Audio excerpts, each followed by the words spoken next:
former Minister of Education, one who also for many years had helped us to understand the processes of procurement and budgeting. And you welcome, Honorable Obi Ezekwesili. You're welcome. I also want to especially welcome the Executive Director of Luxterra Leadership Foundation, Reverend Father George Hussein. You're welcome, Father. Everyone who is many things. He's a foster recovery with the civil society groups, and it's difficult to pinpoint him into one area. But thank you, sir, for coming and for coming early. We have also with us the Executive Director for Global Rights, Biodun Bayewu. Thank you very much for coming out. The same also, particularly I want to appreciate family members for standing strong and being strong for the deceased. I'm sure if it was here and it was someone else that was in his team, he will also be telling us to be strong. I appreciate Mrs. Dennis Mbaegu. We also want to especially appreciate Raphael, who has also been around since. Welcome. So distinguished guests, we will appreciate also the team at Clean Foundation, led by the Executive Director, Dr. Benson Olubu. Thank you very much and welcome, sir. These are trying times for us all, but we understand that death is not an end. It is the doorway to a more beautiful life. And if people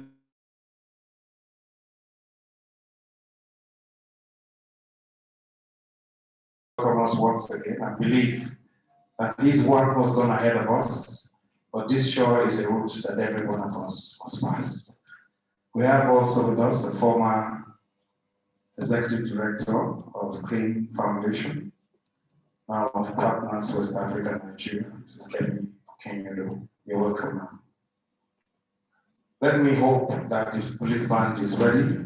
Our program is a straightforward one. We will take the opening prayers after the national anthem, and then we'll take an opening remarks, we'll take a few hymns, reflections, we'll share a documentary, and we'll have put us in a safe and serene atmosphere. Mirabelle will be doing something with the violin.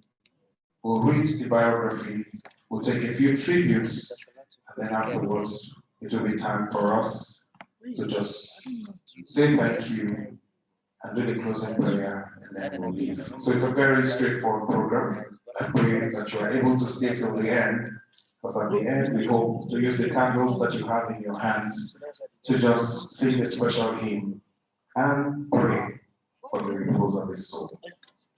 At this point, I want us to be on our feet as we honor Nigeria, led by the police band, as we take the national anthem.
Therefore, I want to invite Reverend Father George Husani as he leads us in the opening prayer, Lord Justice Still Remain, the Executive Director of Luxterra Leadership Foundation.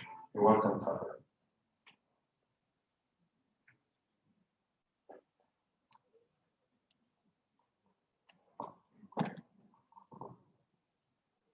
Let us pray. Heavenly Father, we thank you, praise you, we glorify your holy name. We thank you for gathering us here this evening for this evening of tribute to our brother and friend and colleague, Innocent, whom you have taken away from us. We thank you for the gift that you made him for his family, for his friends and colleagues, for the entire civil society community in this country. Thank you for the wonderful strides, for the wonderful work he did with his life from the beginning to the very end. Lord, now receive him into your presence of glory. We ask you to now receive him in that joyous company where we ourselves hope to join him someday and never to part. Grant consolation and peace to the family he has left behind, and to the friends he has left behind. Help us all to live our lives each day, reminding ourselves that one day we shall join Innocent and all our departed brethren. Help us to put that in mind so that we may be properly guided on the meaning of life by reflecting on death. Be with us this evening. Let today's ceremony glorify you and honor our brother. Through Christ our Lord. Amen.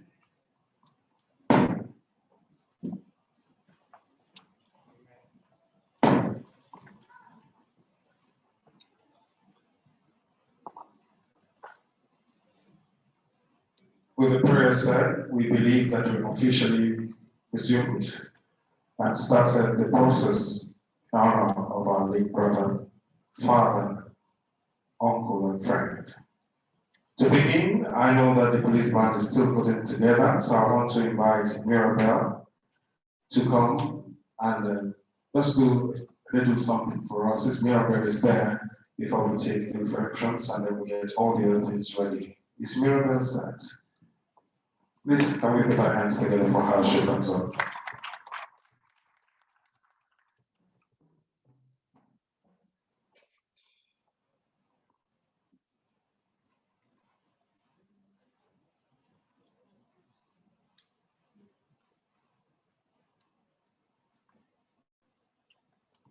I think she's here. She's not this many years, and it's a privilege to have her do this with us here today. Please put your hands together a little more for me.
the FY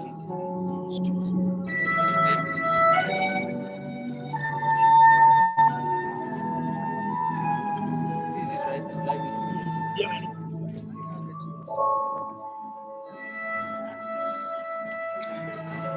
This guy is speaking simple. That's the thing.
Thank you very much, Police Band. I'm sure we'll have a lot of time for you later on today.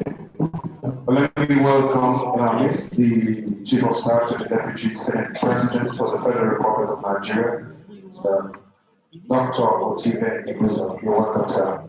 Thank you very much. We also have with us from Clark, we have Dr. Clement Wampo. You're welcome, sir. Thank you. We have also Uma Oti, who also represents colleagues in the civil society groups. Welcome and thank you very much for coming in. We'll take the recognitions as we go on, but let me first welcome for the opening remarks on behalf of the chairman of the Board of Directors, Plain Foundation, who is still trying to get here. In his place, we will have the Executive Director of Plain Foundation, Dr. Benson Olubu, to come and deliver the opening remarks. Please put your hands together for him.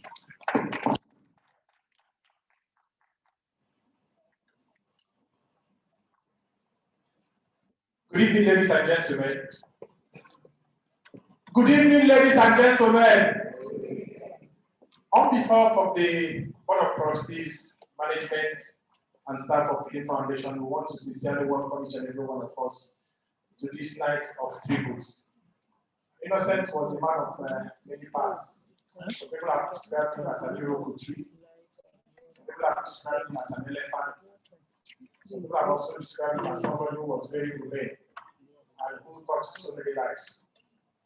This night is more or less a night of celebration, to celebrate the man who touched so many lives. In fact, it's after his death that we realized he had his hand in so many things.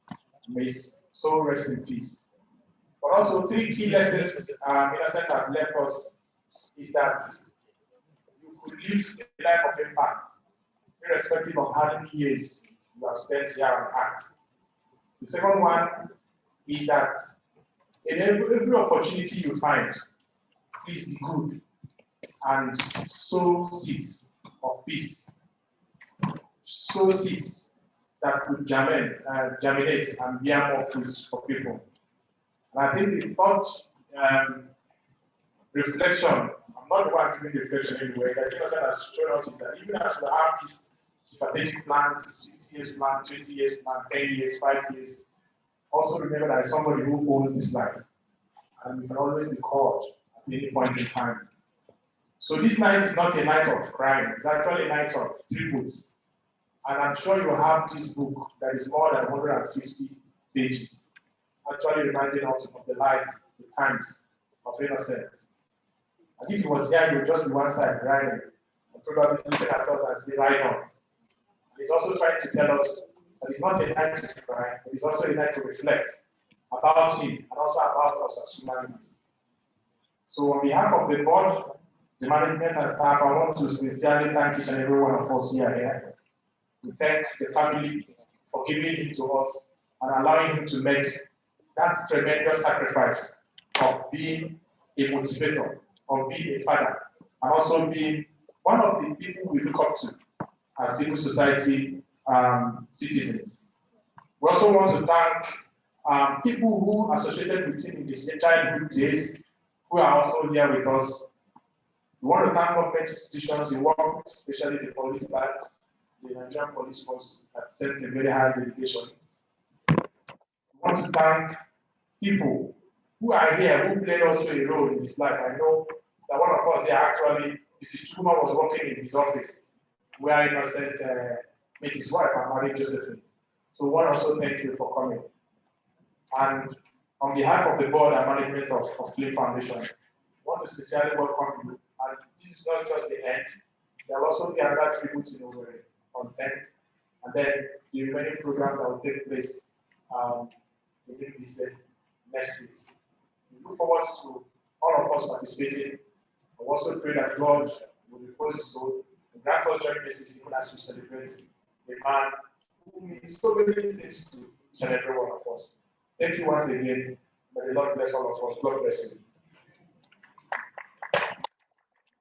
Thank you very much. One good thing he did was that he had put people in place who will do what ordinarily he was doing here. At Clean Foundation, he had ready people, and at home, on the home front, he had also people who would be able to support whatever it was that he was doing. It was Albert Pike who said, "What we have done for ourselves alone dies with us.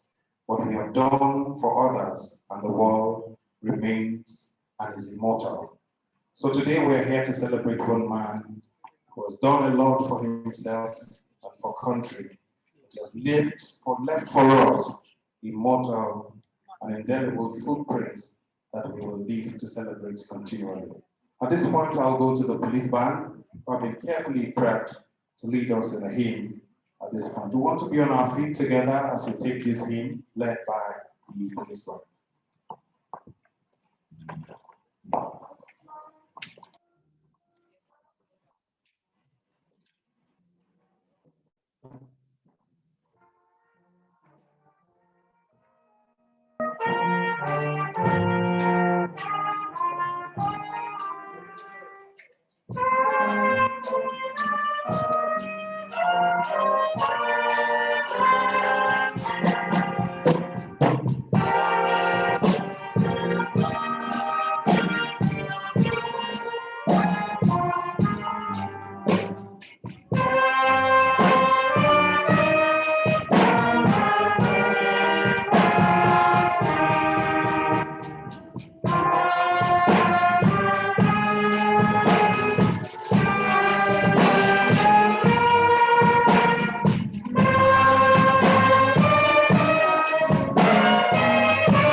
Okay.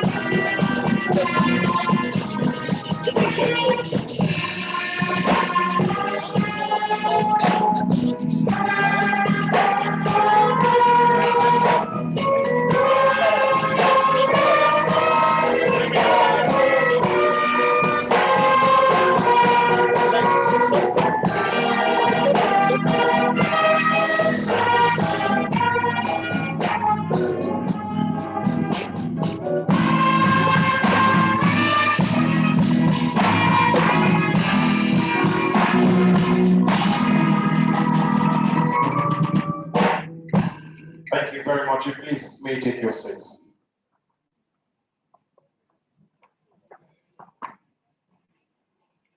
It is really difficult to speak about Mr. Innocent Chukwuma in the past. Everyone that I have spoken with in the last 72 hours simply has something they were planning to do with him. It's also gone because some people become present only by giving. They say it is better to be alone than to be in bad company. And if you are lonely when you are alone, it means you are in bad company. So we have consolation in the fact that he lived his life, worked hard, and he left a legacy. To be able to encourage us to live and to be strong while we're here is one who has been trained in the art of consolation and encouragement. He knows what lies ahead of us. So for the reflections today, I want to invite once again Reverend Father George Hussein, who will speak to us on the need to be strong, the need to be alive, the need to appreciate the one who gives and who takes because he knows the reason why.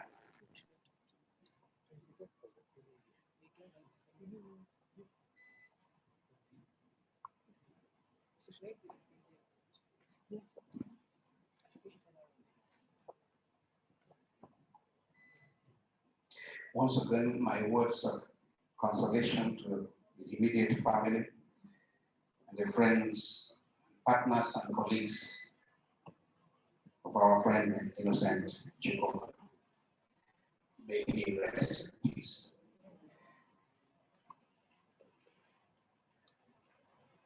The author of the book of Ecclesiastes, Kohelet, or the preacher, in Ecclesiastes chapter 1, verse 2, laments that all our ambitions as human beings, our preoccupations as human beings, our aspirations amount to vanity of all vanities.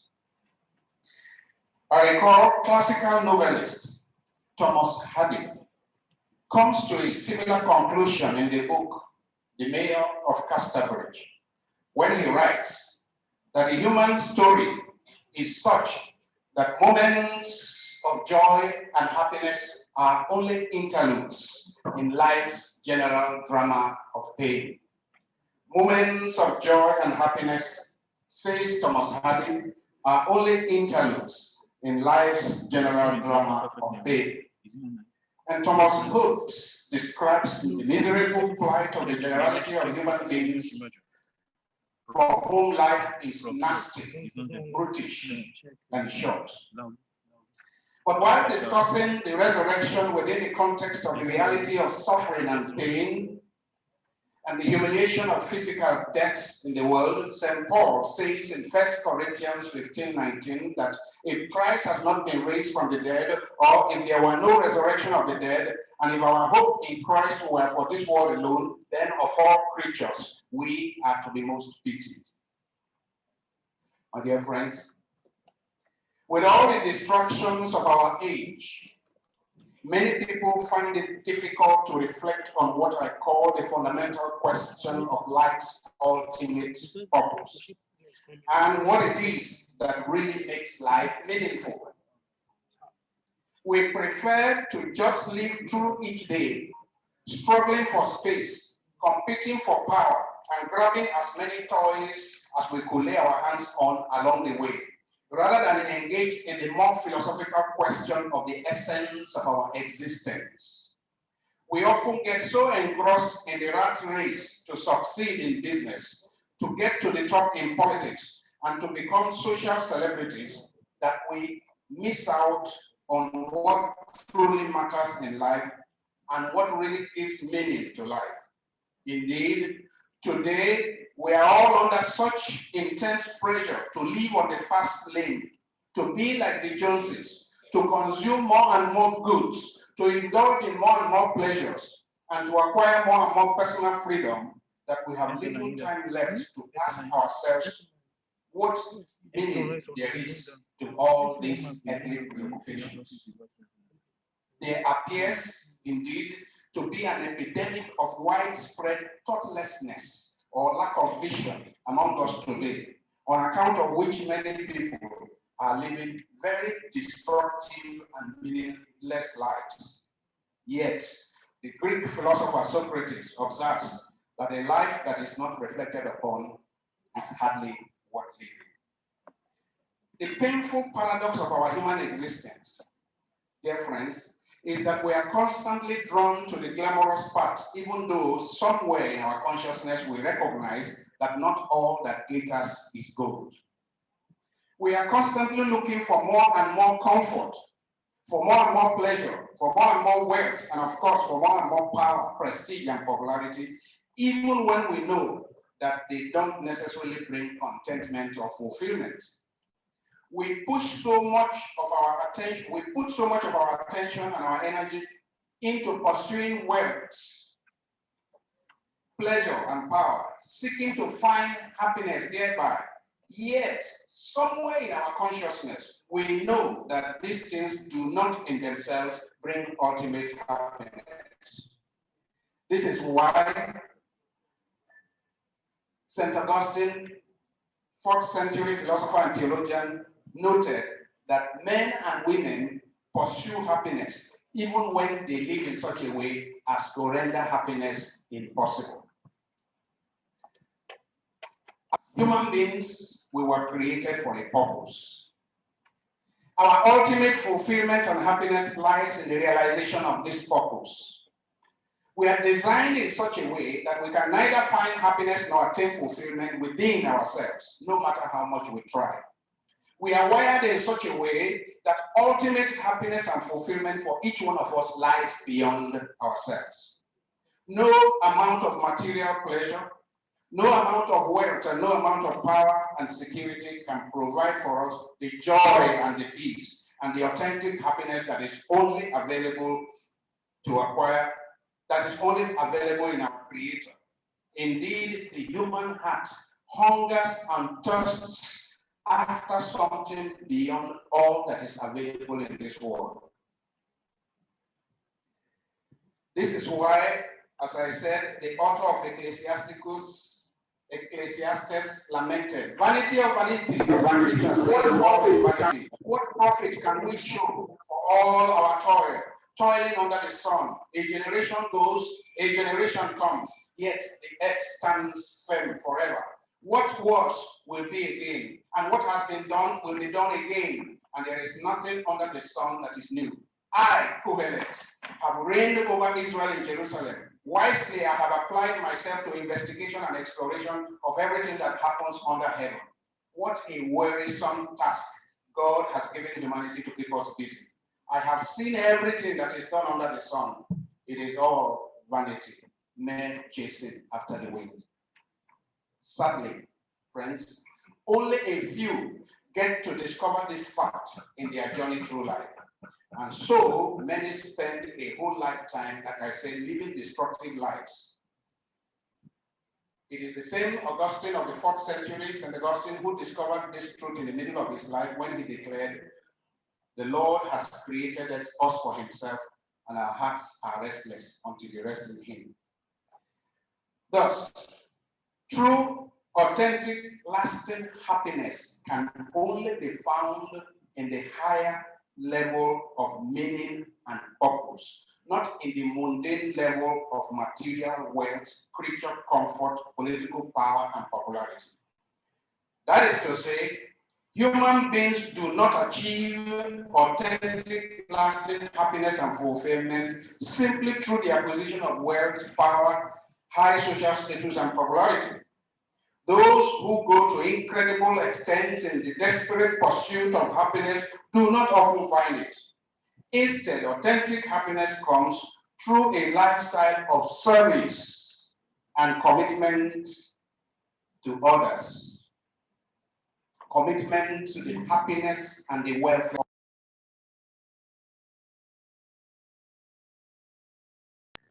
Achieve authentic to our commitment to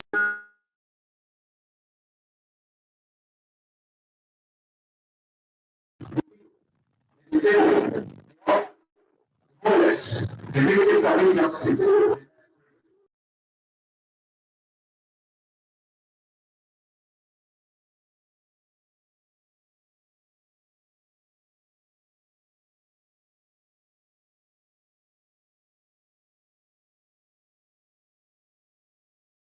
CLO, clean foundation, firm foundation, as well as numerous parties life in the service of others.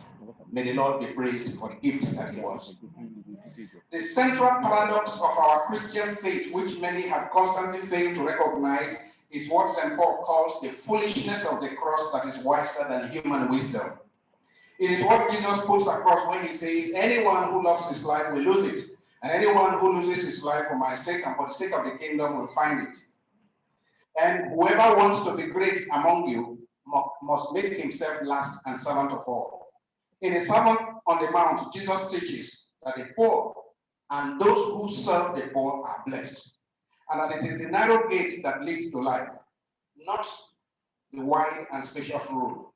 That small is beautiful, and that the first shall be the last, and the last first. St. Francis of Assisi understood this paradox of our Christian faith very well and gave loud witness to that truth when he says, it is in giving that we receive, it is in pardon that we are pardoned, and it is in dying that we are born to eternal. This is why he prayed, Lord, make me a channel of your peace. Where there is hatred, let me sow hatred. Where there is injury, your pardon me. Where there is doubt, true faith. Oh, Master, grant that I may never seek so much to be consoled as to console, to be understood as to understand, to be loved as to love with all my soul. Make me an instrument of your peace. Where there is despair, let me give hope. Where there is darkness, only light. Where there is sadness, never joy. For it is in giving that we receive. It is in pardoning that we are pardoned. It is in dying that we are born to eternal life. Having said this, why did innocent people have to live this world so suddenly and at such a young age?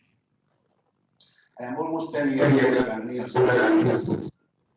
Rendering his life, rendering his beloved wife and his children without father, without husband. I have no answer to this question than point to the cross of Jesus. The answer is in the form of another question. Why did the Son of God Most High, the very one who did all things well, why did he have to suffer so? But quickly, we are reminded by St. Paul in Romans chapter 8, verse 18, that the sufferings we shall have to undergo in this world are nothing compared to the magnitude of the glory that awaits us in Jesus Christ. And he says in Romans 8:35, who or what will separate us from the love of Christ? Will hardship, or distress, or persecution, or famine, or nakedness, or peril, or the sword? Then he concludes in verse 39 of chapter 8 of Romans. For I am convinced that neither death, nor life, nor angels, nor rulers, nor things present, nor things to come, nor powers, nor heights, nor depths, nor anything else in all creation will be able to separate us from the love of God in Christ Jesus our Lord. Amen. Christian thinking has brought in a refreshingly new dimension to the mystery of death and the human longing to live on. Christ says in John 12:24, unless the grain of wheat falls to the ground and dies, it remains alone. But if it dies, it bears much fruit. For the Christian, immortality is the whole point of life. To live daily in such a way as to live eternally. In our early learning as Christians, we were taught that the purpose of life, the purpose for which God made us, that God made us to do his will on earth in order that we may be happy with him in heaven. Life, therefore, finds its fulfillment in final union with the author of life, the God who created life. We believe that the sadness of death gives way to the bright promise of immortality. Because for us believers, life is only changed, not ended. And as an Indian mystic, so succinctly puts it, death is not the extinguishing of the light, but putting out the lamp because dawn has come. Death is not extinguishing the light, but putting out the lamp because the dawn has come. Christian thinking is that this world is not our home, that our real home is in heaven. And so I'll ask you to end, join me in singing that beautiful hymn of Jim Reeves, This World is not our home. This world is not my home, I'm just passing through. The trails are lost somewhere beyond the blue. The angel they call me from heaven. And I can see that home in this world. Oh Lord, I have no friend like you. In heaven is not my home, then Lord, what will I do? The angels they call me from heaven. Feel at home in this world anymore. I have a loving mother somewhere in glory land, and I don't expect to stop until I hear.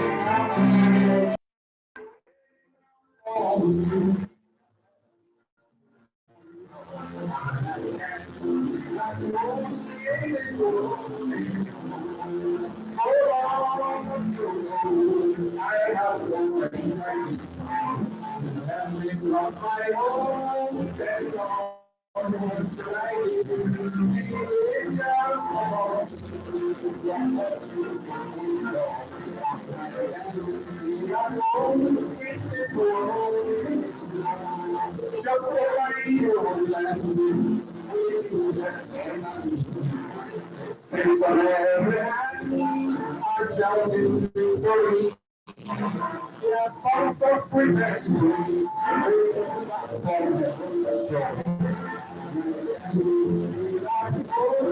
In this world.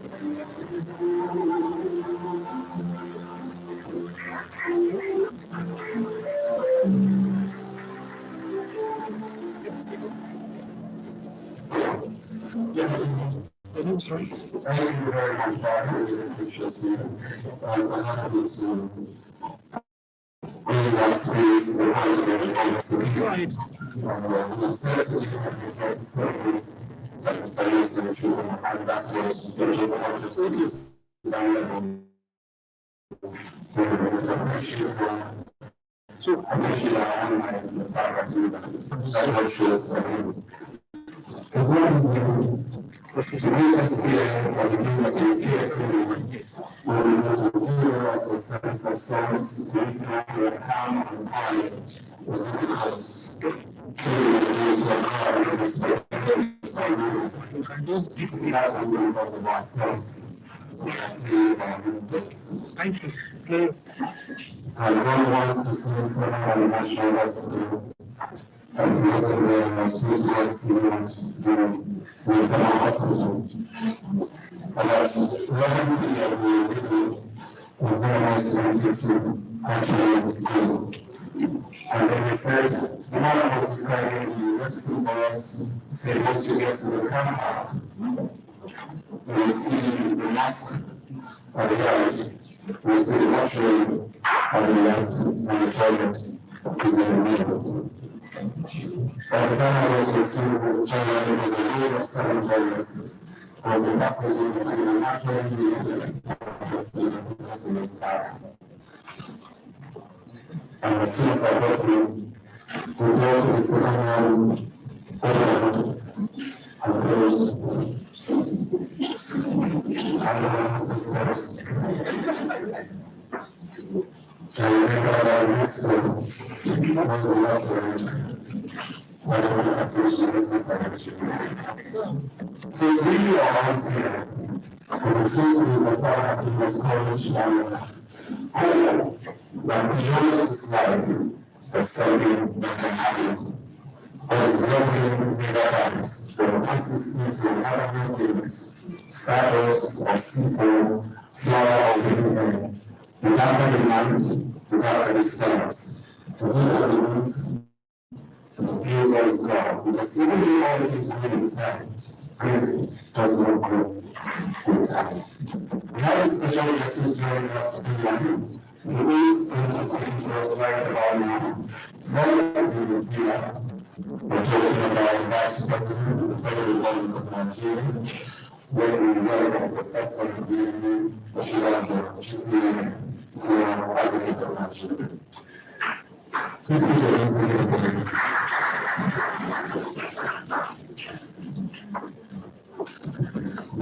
People are trying to connect. We were told that he was ready, and our family is so the child was also to honor his dream and to the service that you can have like this.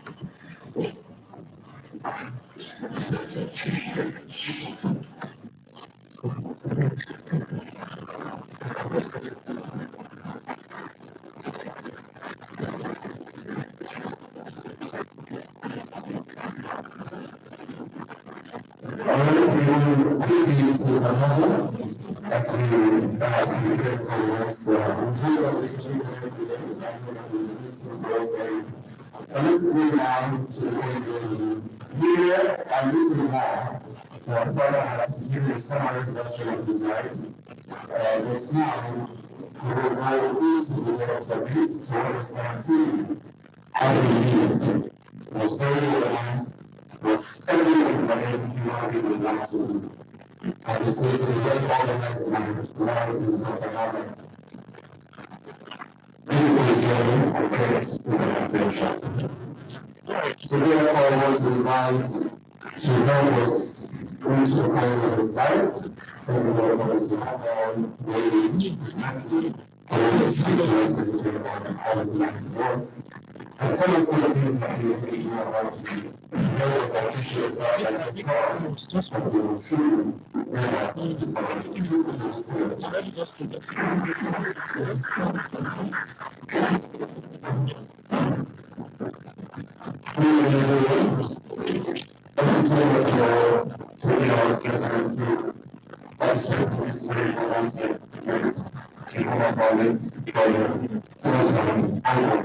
And budgeting jobs is the essential one. Please continue to stand on the system protocols. Begin my name is Dr. One of the nation's innocent kids.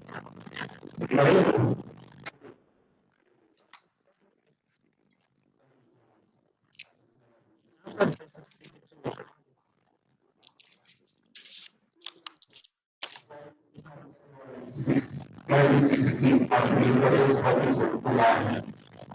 Now,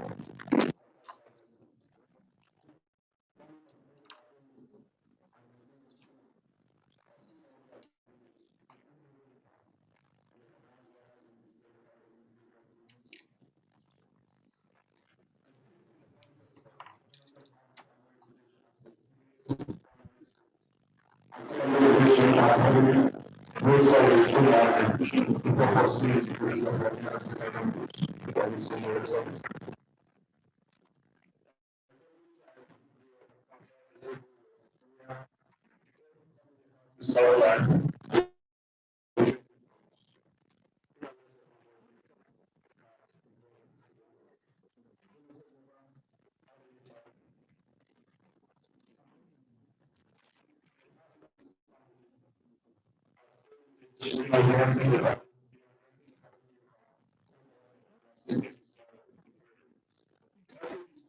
putting the smile on her face was the innocent joy. She alluded to the model my own spirit that told his innocent causes to the entrepreneurship, which continued in her life and becoming the CEO and government. This life at university. Innocent guy was trying to you in 1986.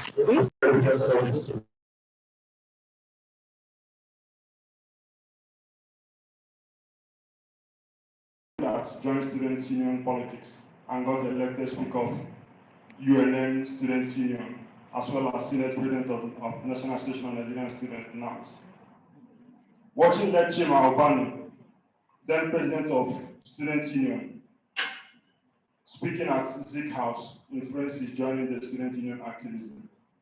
He was among the student leaders across Nigerian campuses that led the National Anti-Structural Adjustment Program, protests of 1986, 1988, and 1989, which was the first organized national resistance against the World Bank, an international monetary fund, such adjustment program that destroyed the social welfare movement in Nigeria. As a student of the protest, Innocent and other student leaders from UNN were expelled and had to fight it out in court to get reinstated in school. It was the late Gani Fahimi and civil liberty organization CLO that gave him free legal assistance, which got him back to school and enabled him to graduate. On graduation, Innocent was posted to Monguno in Borno State for his national youth service. He spent only a few months there before deciding to relocate to Lagos to join his friends and mentors in the student movement. Chimobani and the Maizas, both of blessed memory, who at the time were working in civil liberty organizations, the foremost human rights organization in Nigeria. They got to Lagos and spotted with his friends at their two-room apartments in Fadeyi in Lagos. He followed them to work daily as a volunteer because he felt it was the way of saying thank you for assisting him in school. It was a year after that CLO employed him when they saw the report on police human rights abuses that he put together. Innocent had thought his stay at CLO would be a brief stint. However, he ended up working in CLO for 6 years, rising from the position of an assistant program officer to acting executive director before resigning in December 1997 to found Clean Foundation in January 1998. While at CLO, Innocent was actively involved in various pro-democracy groups such as Campaign for Democracy, Democracy Alliance, Women in Nigeria, and many others. He was one of those who lobbied for sanction against military before the US Congress, the first extraordinary section of the African Commission on Human and People's Rights in Kampala, the United Nations Commission on Human Rights, and many others. The various international campaigns against the military won him the prestigious Reebok Award in 1996. The award had a cash component of about $25,000. When accepting the award, stated that it would be dedicated to setting up an organization that will focus on policing and law enforcement in Nigeria. Innocent disengaged from CLO in December 1997 to found what was known then as Center for Law Enforcement Education in Nigeria in January 1998. In the course of trying to register the name of the organization with Corporate Affairs Commission, the name was considered to be a challenge to movement and to government, coming at the military route and Abuja's transition. So he had to settle with Clean Foundation, Clean, which still means Center for Law Enforcement Education in Nigeria. The idea to found Clean was based on the identification of the need for an organization that would not only be chronicling the police abuse, but one that would also work with the police to change the police from the military police to a civilian one. They recognized the fact that years of military rules and militarization of the police and had to change. Running the police project of CLO for years and learning that there were individual police officers that were not sadistic in their intentions to the community they served. That they lacked proper training, which would enhance their capacity to deliver on the job. And admission of the severe human rights abuses under commercial during the first national workshop of law enforcement and human rights in Nigeria. Innocent had his focus in setting up the foundation. Innocent set out a claim to build partnership with civil society organizations, law enforcement agencies, pioneering institutional researches in law enforcement issues and sustaining it. And introducing community policing in Nigeria. It was him who took the then Inspector General of Police, Staff Balogun, to Chicago on the bill of MacArthur Foundation to to visit and understudy the community policing as its practice in the US. Being under him carried out a review of the legal framework of the police in Nigeria. He set up an endowment fund, investment for the sustainability of the foundation. Innocent of the serial entrepreneur. He had the Midas touch, which means anything he touches turned to gold. He found several platforms and groups which he handed over to others to run. Some of them include traditional monitoring group, which Clement Nwankwo, Edet Inoju, Festus Okoye, and many others. Also, he founded Network on Police Reform, NOPRI, Altus Global Alliance, Alliance for People Elections, the African Policing Civilian Oversight Forum, PACOP, Olaka Institute of Technology, and Impact Investors Foundation. His Life at Ford Foundation. In January 2013, Innocent joined Ford Foundation as the regional director for West Africa. Innocent was the first Nigerian to hold that position. In 2000,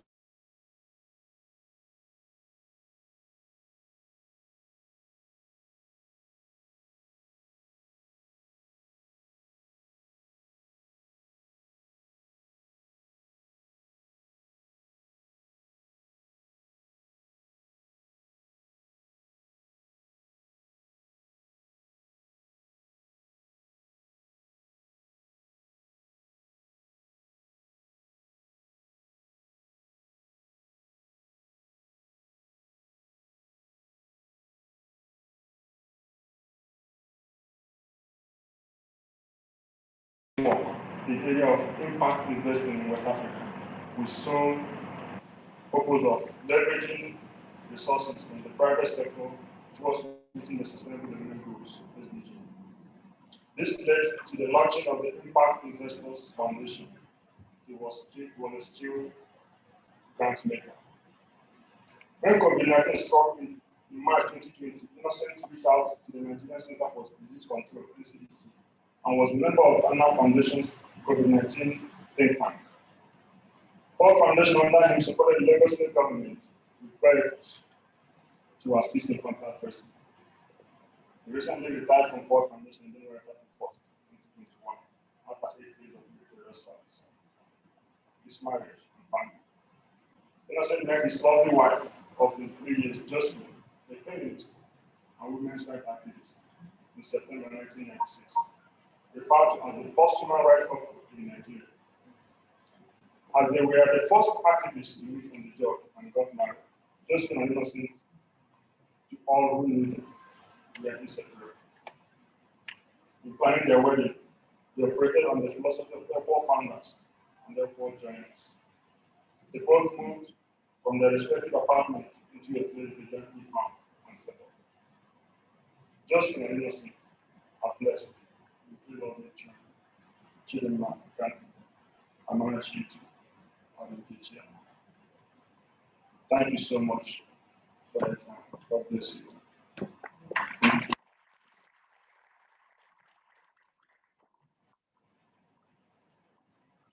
Thank you very much. I think we can put our hands together for the success story of a man, though gone, still lives with us. And one had said before that when we lose someone that we love, we must learn not to live without them, because basically we have to live with the love that they left behind. So now we go back online as we welcome once again the Vice President of the Federal Republic of Nigeria, Professor Yemi Oshibanjo, GCO and Senior Advocate of Nigeria. Your Excellency,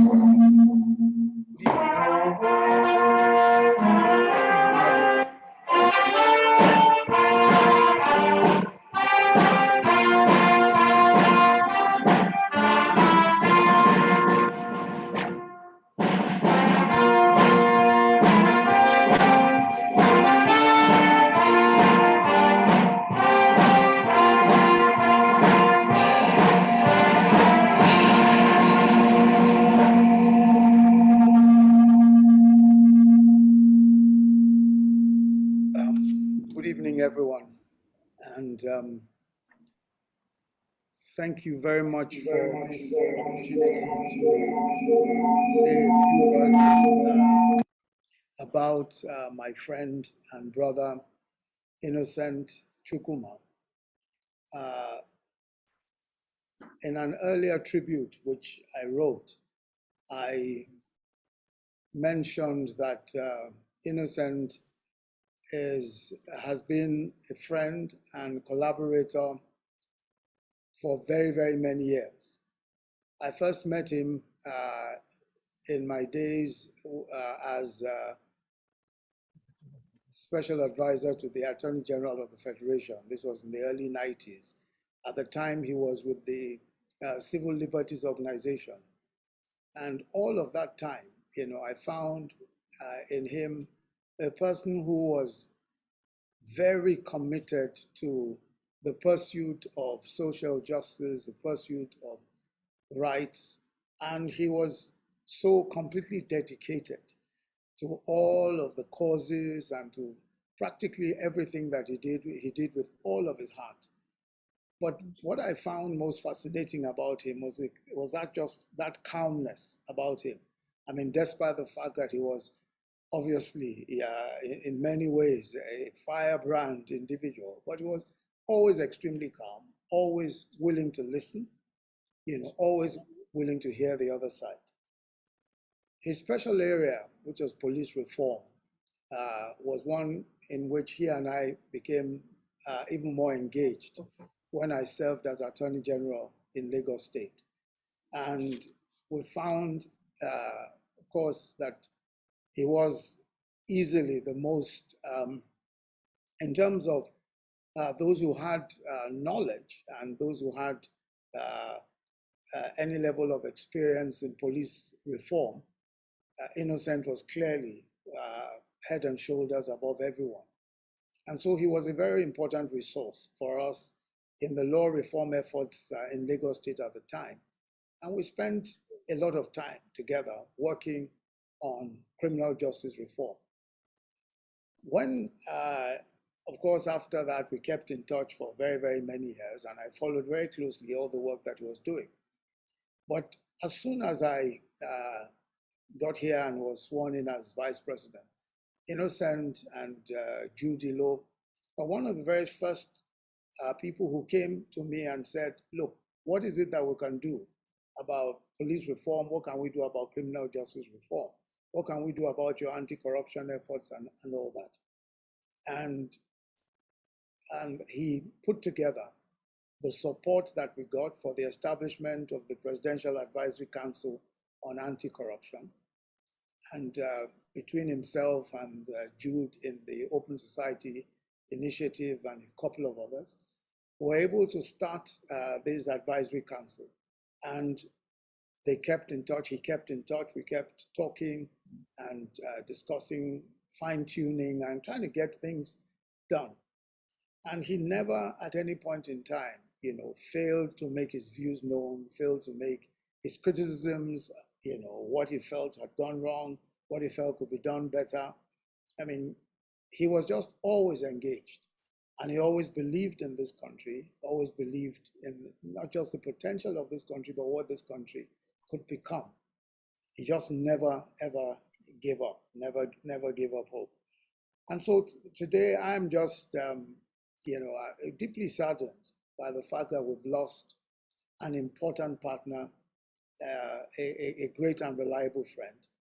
Not just a friend of ours, many of us, but a great friend of this nation, and someone who was deeply committed to the best causes that could promote the interests of this country. So today I pay my special tribute to him, and on behalf of myself and the government and people of Nigeria, I want to say that we acknowledge that this is clearly one of the very best of our generation, and we pray that the Lord God Almighty will comfort his family, and that all of the things that he believed in, all of his dreams, will still come true. And this country that he believed in so much, this country that he spent practically all his years serving in one capacity or the other, and this country will meet his highest expectations. I want to just express my sincere condolence again to Ebele, his wife, and all of the children and members of his family. And I pray that the Lord God Almighty will comfort you all. God bless you. Thank you very much.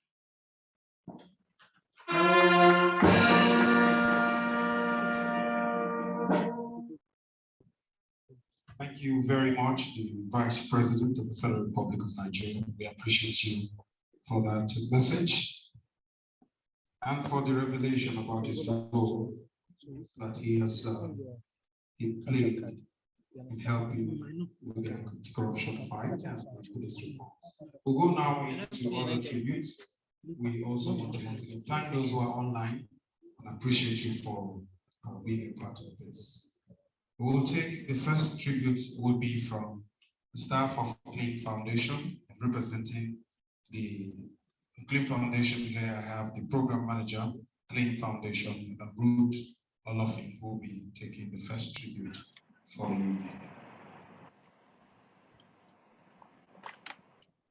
Remember, this night is about celebrating one man, and I hope that everybody who approaches this podium will be strong, because Innocent Chukwuma will expect of all of us. Be strong and be courageous. Thank you. Good evening, everyone. Anything to stand up, protocols already established. I will ask all my colleagues to deliver these tributes on behalf of everybody to our founder, our dear founder. I read, Mr. Innocent, as he was fondly called, the names of different nationalities to many people. To some, a dogged human rights activist, an ardent reformer, a scholar, but to us as staff of Clean Foundation, he was a leader, a mentor, a brick brother who was ever ready to coach, mentor, encourage every staff, from the gate man at the gates to the management staff, encouraging each one of us to put in our best and to consider Clean Foundation as a springboard to bigger and better opportunities within the development sector. As a leader and mentor, Mr. Innocent believed greatly in providing opportunities for young people to grow intellectually. He was committed to staff capacity building and career advancement in the development sector.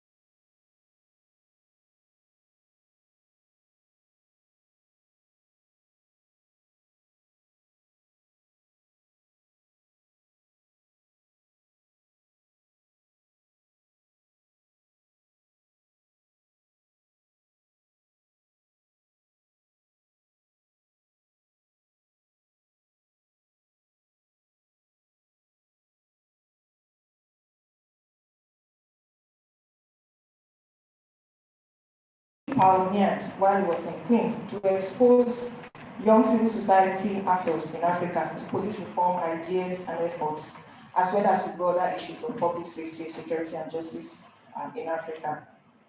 As a big brother and friend, Mr. Innocent epitomized humility in his engagement and interaction with staff members. He was always interested in and committed to all staff welfare and left his doors open to anyone who might need his assistance, professional or otherwise. This is truly a sober period for the Clean family. The death of our founder is more than a shock for the entire team. And up till now, we still feel this is all a dream. However, we have resolved to keep the flag flying, to stand firm, weather the storm to keep his legacy running, and conquer more territories as he would have wished we do. And more importantly, continue the vision for Clean Foundation to be the leading civil society organization, public safety and security in Africa and globally. This is our pledge. This is our determination. Though you are gone, you will forever be in our hearts. Rest in peace. Rest in power, our dear founder. We love you.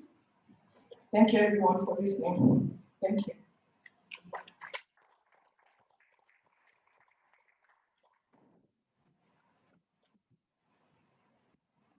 I still want to encourage us to be strong. I know it's a very emotional evening, but I believe with us that we're just remain strong for him and for everyone in this hall. We want to invite Mrs. Bernice Mbegu, his older sister. I don't know if you're ready now. If you're not ready, we can take someone else and bring you over later.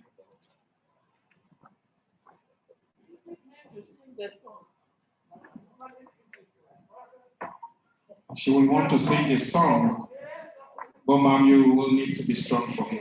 You will need to be strong for him. Everyone, the title of the song is by the love of God, we shall be well. And the song is like this.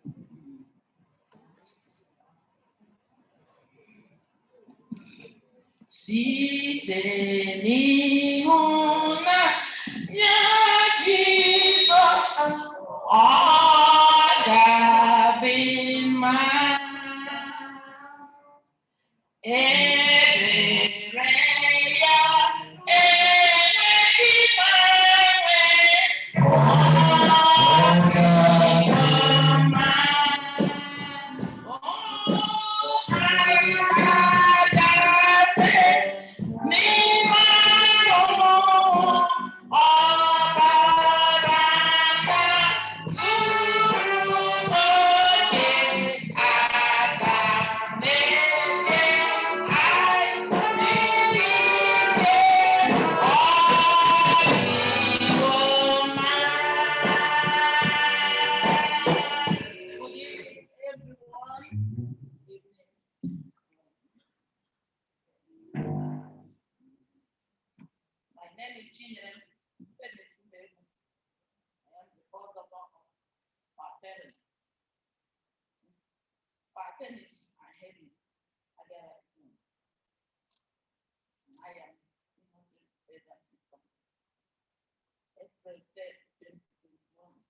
Was the day I will never ever forget in my life.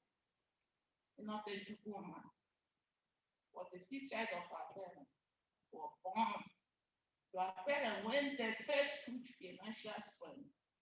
He only called himself the village boy who made it out. He was very much the village boy with all the markers, hawking, going to bed hungry, unsure of where payment for the school fees would come from. Innocent has always been bright and open. Our parents always knew we were destined for greatness. They met with one of our uncles, whose child was in America, and requested that Innocent be their assistant to go to America. And our uncle declined it. Innocent, with his can-do attitude, told our father, "Papa, don't worry. I will go to that America and I will give his son the handshake." And indeed, Innocent went, met our cousin in America, and even helped to ensure he was not deported back to Nigeria. when he encountered American immigration. This is a settlement to innocent view to life. A problem is a challenge that has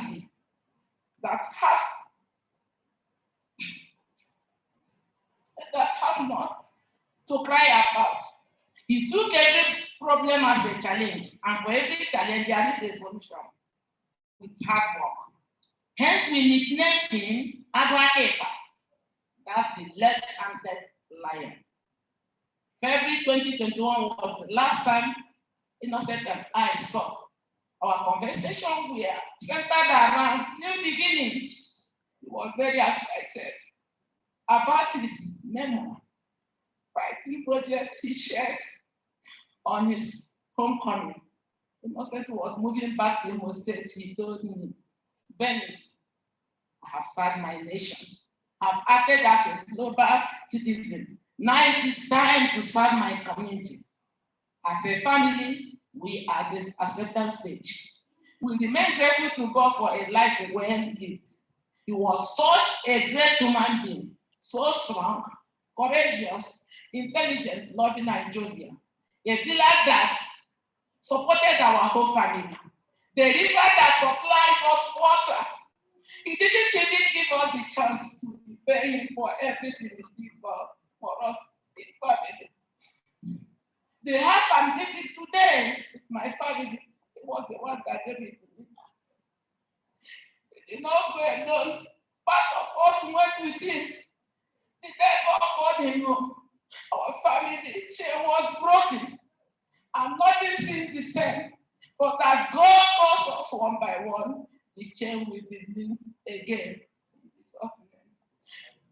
But God's decision cannot be changed.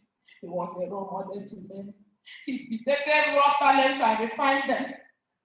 He used clean foundation to prepare many young talents for great opportunities.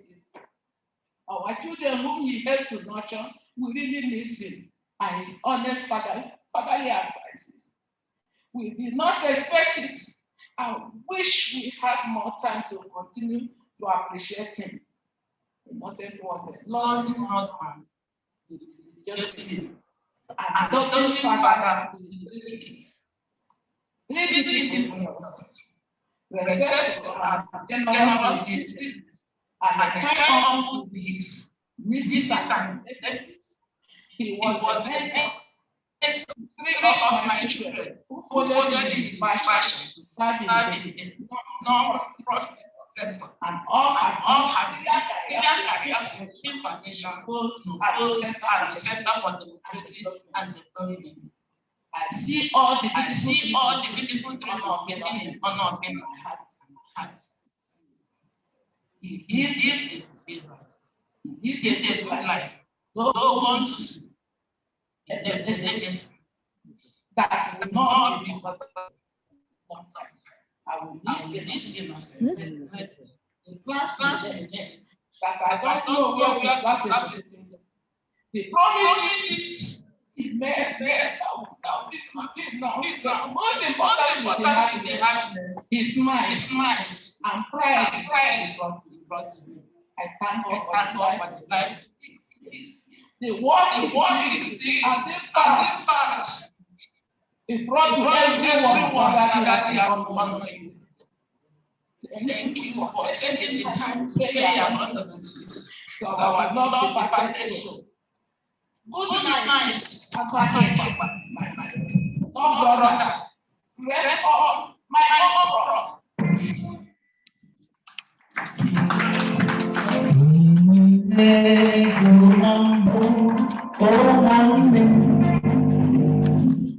Fire!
you very much.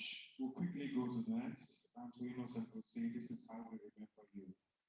A great man that we'll never forget. I'll invite Mrs. Edith Chukwuma, his younger sister, to be the next to honor brother. Can we put our hands together for her as she comes up? Love is kind. Your love is patient.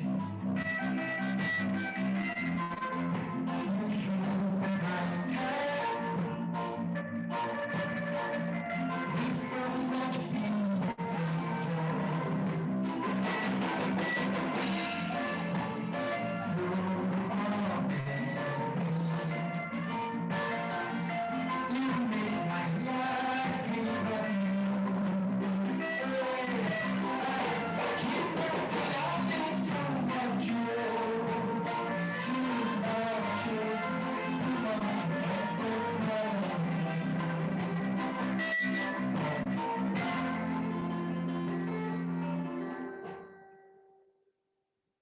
Distinguished guests, ladies and gentlemen, at this point, I want to encourage us to remain seated. So please, we can reduce the flow of emotions. We understand it is normal to grieve at this time, but let's allow those who will grieve to do so quietly. We're here to celebrate the life of a man who lived it well, and I want to also appreciate us to allow that we do this easily. Thank you very much. I also want to specially announce the arrival of the Chairman of the Nigerian Governors Forum and the Executive Governor of Ekiti State, His Excellency Dr. Kayode Fayemi. You're welcome, sir.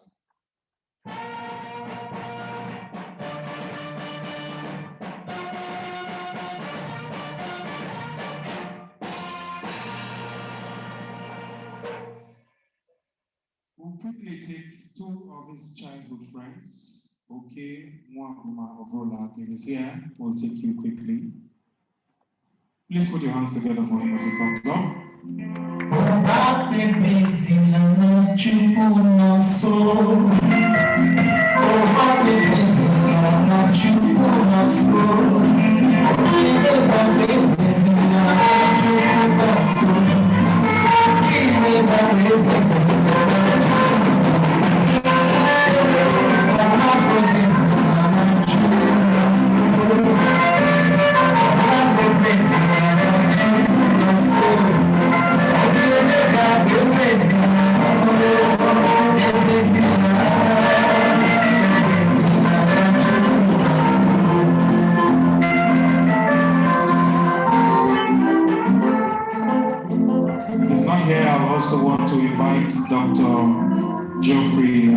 To come and deliver the next tribute.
Excellencies, distinguished guests, ladies and gentlemen, we will want to go online and we will be taking the next tribute from one of his childhood friends who stayed with him all through, Mr. Chido Onuma. He's online and we'll hear his tributes now. Okay. Thank you very much.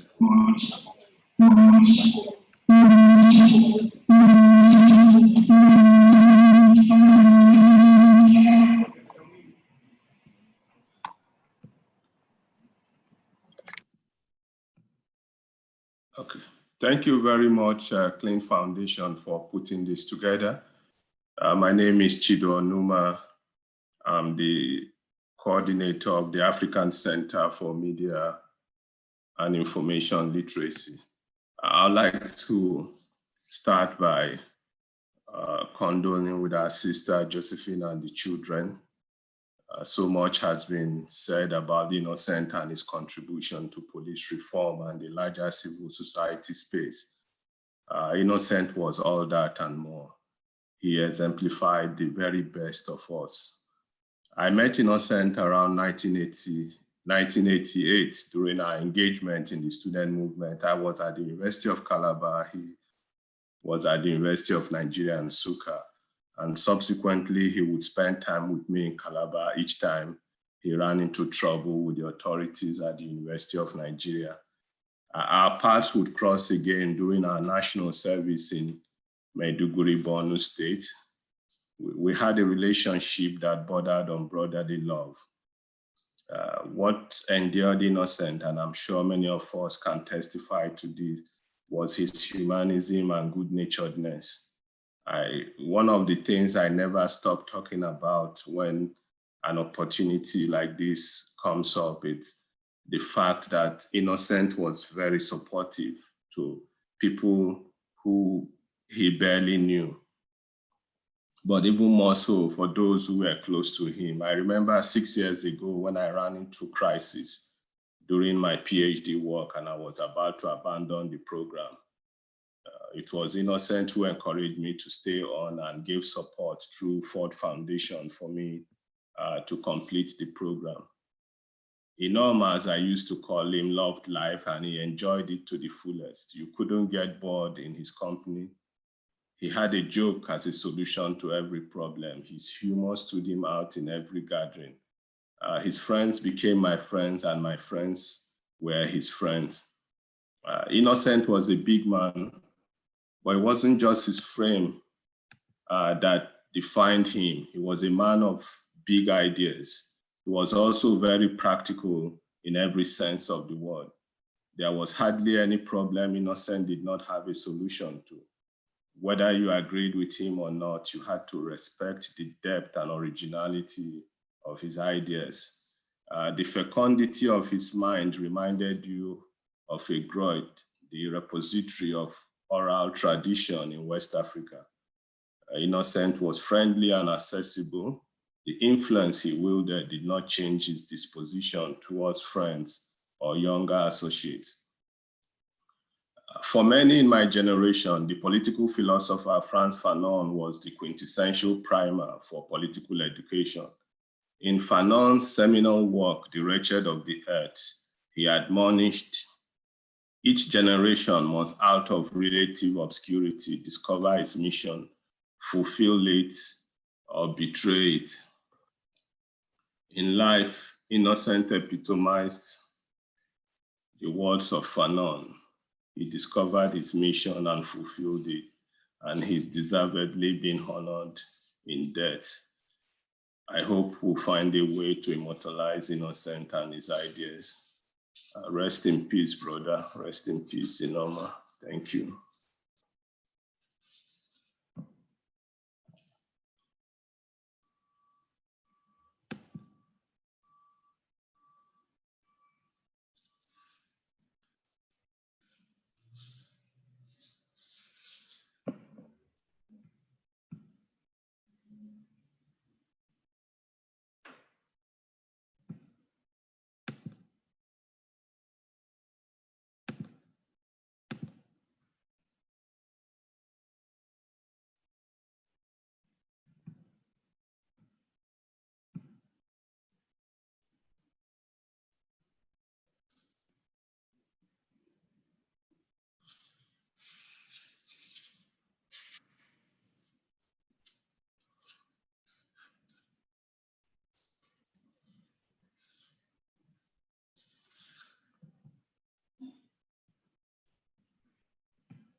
the executive governor of the state.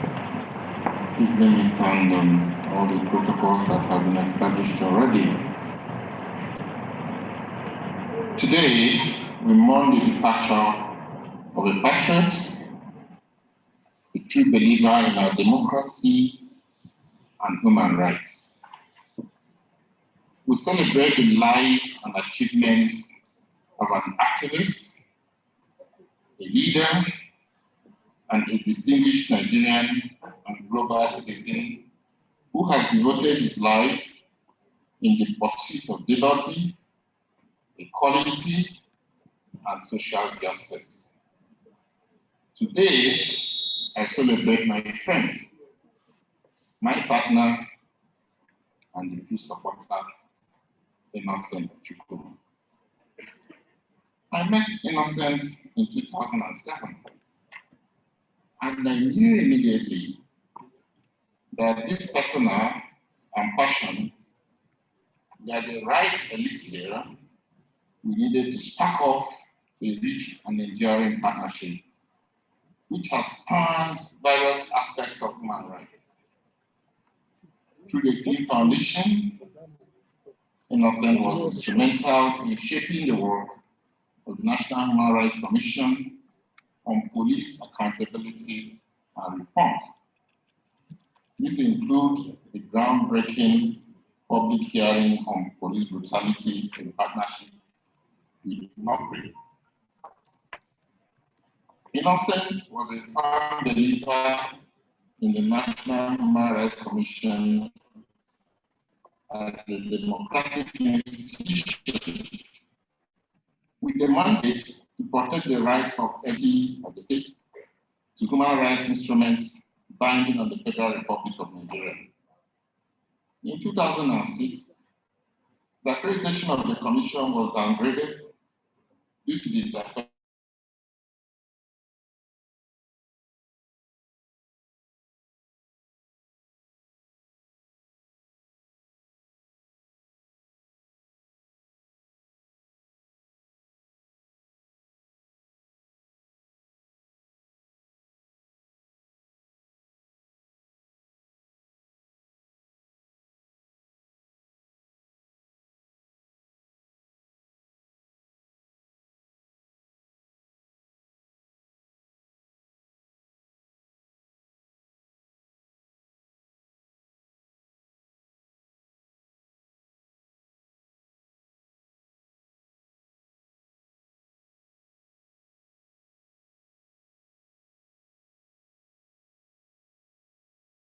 incarceration, and other forms of human rights violations of democracy and freedom. His recognition in 1996 with the Reebok Human Rights Award fired him up to do even more. Innocent lived a life of purpose and of impact. He leaves behind us a template of how to make our lives counting words in influence and in deeds. Innocent was one of the first Nigerians to congratulate me on my appointment as the Executive Secretary of the Commission in 2015. He assured me of his support and his typical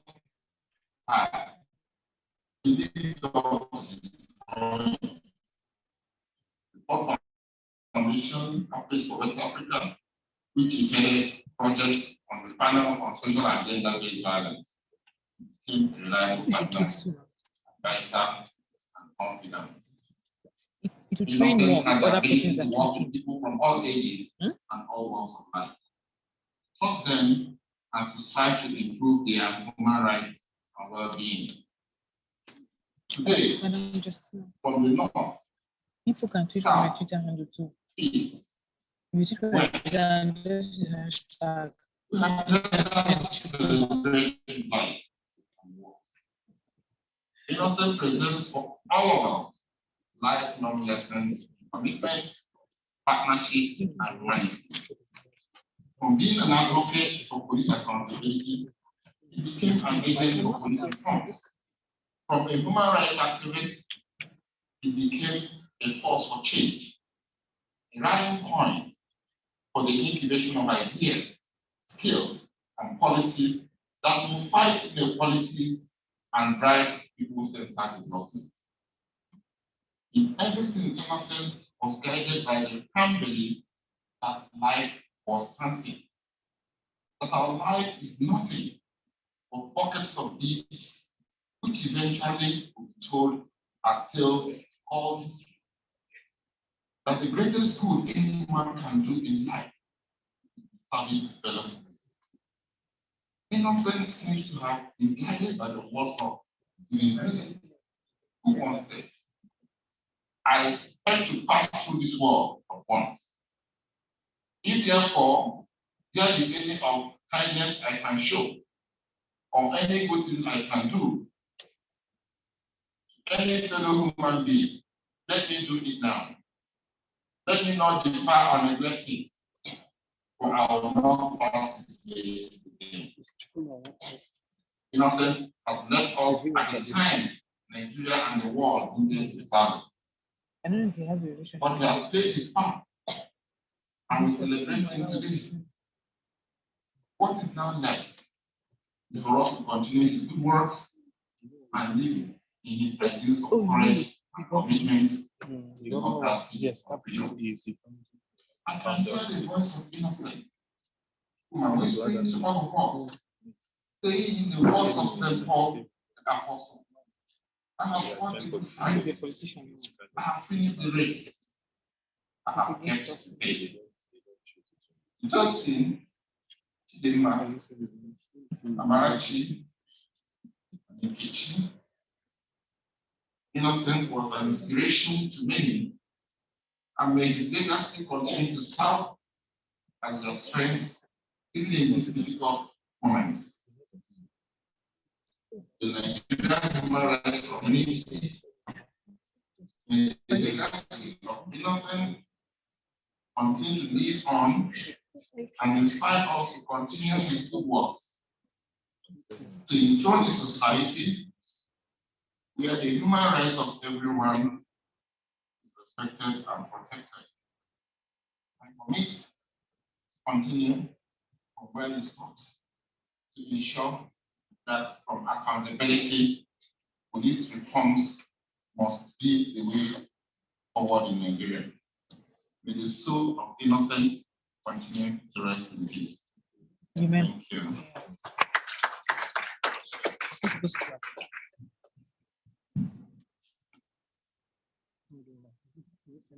Thank you very much. I think we can put our hands together for him. Next, I want to invite for his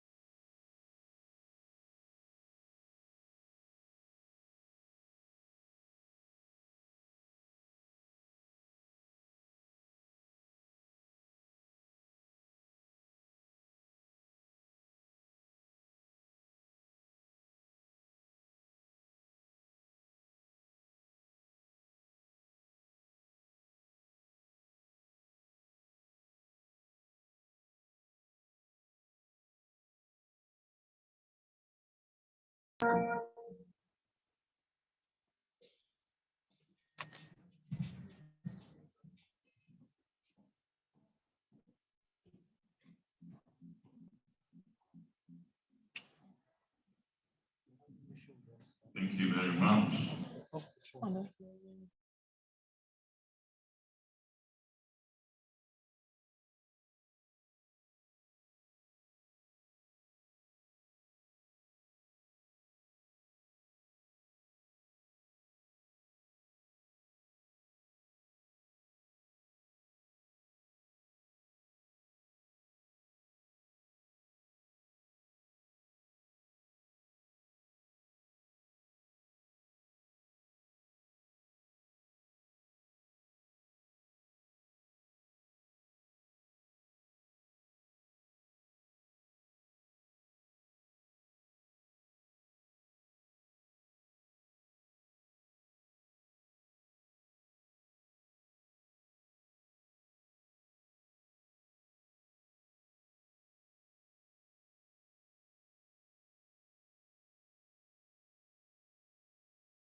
Eno's most remarkable ability for me was his capacity to build genuine bonds of friendship with so many people from so many different backgrounds in the course of his work.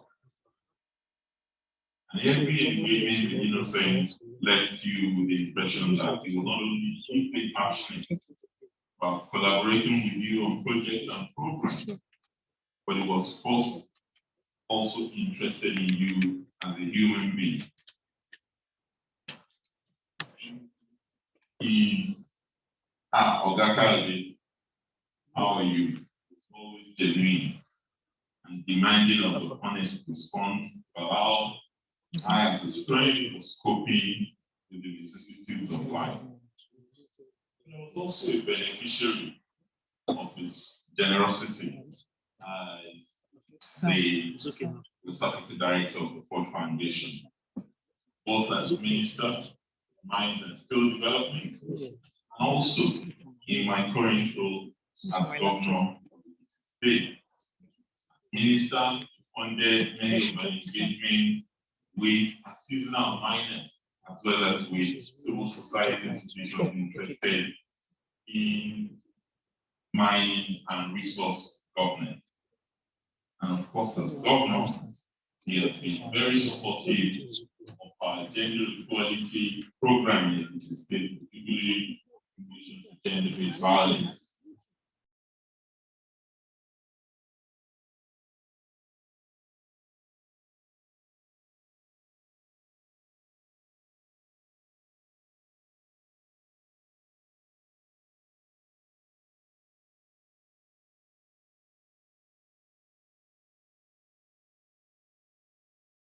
Individuals, government, development agencies, and global non-profits.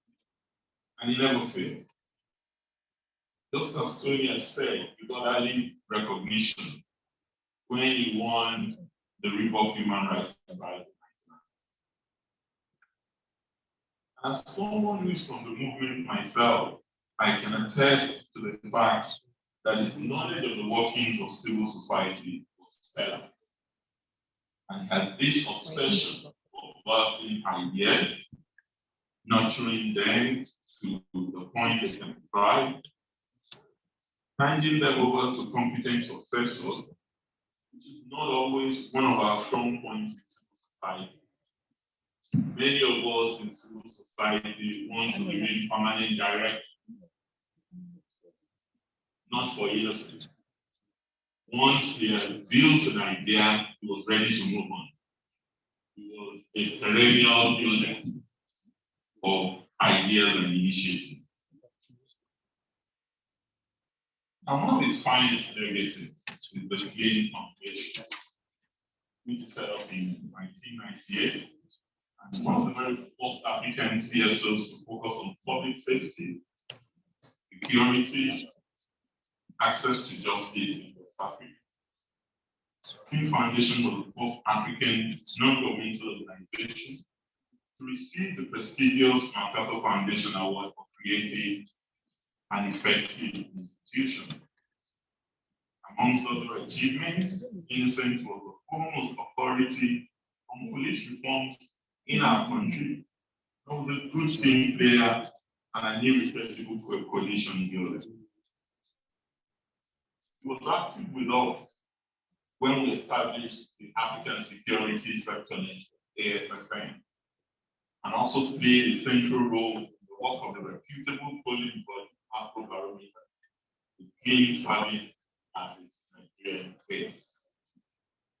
Indeed, hardly any civil society organization in West Africa that did not feel Innocent's impact, and by extension, millions of lives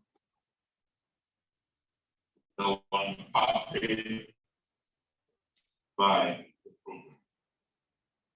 Long before you became the regional director for the West Africa office of Ford Foundation, you championed several civil society projects, including serving as a consultant for DFID in 2008, designing development intervention in Nigeria. As a director of the Ford Foundation Office for West Africa, Ino, alongside my elder brother and friend, Polish Chukwuma, facilitated a partnership to support our government when we were coming in 2015, particularly on the government anti-corruption agenda. This is what led to the establishment of the Presidential Advisory Committee Against Corruption. The support received from these donors, Ford Foundation, MacArthur Foundation, and the CIWA. Huge sums of money, I want to mention the figure, which accelerated the work of FACTA and the anti-corruption drive of the President's administration. As an institution builder, Innocent was instrumental to the establishment of several activist institutions and civil society organizations. The head of Police Research Project, Director of International Advocacy, and Acting Executive Director at Civil Liberties Organization, where he started as an assistant program officer. And at the time, CILO was arguably Nigeria's first and most prominent human rights organization. And there he mobilized governmental organizations locally and internationally to sanction military regimes in Nigeria, especially those of General Babangida and Abacha. This was a period when human rights was severely trampled upon by the military junta. Also served in various capacities on boards and advisory bodies of many international bodies, particularly international policing and criminal justice organizations. He was chairperson at PNG, Transition Monitoring Group, lead consultant, Voluntary Policing Center, DFID Justice for All program. He was also board member, International Center for the Prevention of Crime, ICPC, board member, African Policing Civil Oversight Forum, board member, Open Society Global Criminal Justice Fund, member, African Advisory Council for Human Rights Work. He was also the chair of the CALTUS Global Alliance, global network of nonprofits. He was gregarious and boisterous, yet patient and gentle all at once.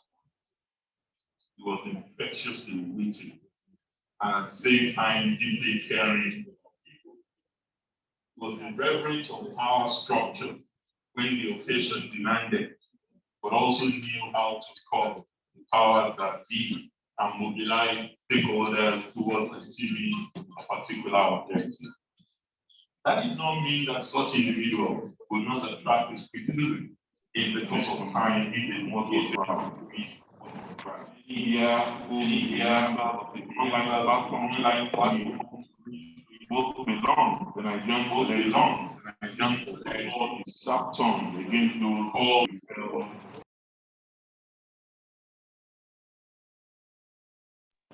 The lazy intellectualism of cloistered academics was very much at home, lecturing in the hallowed precincts of some of the most prestigious institutions in the world, as he was mobilizing against wrong actions by government at home.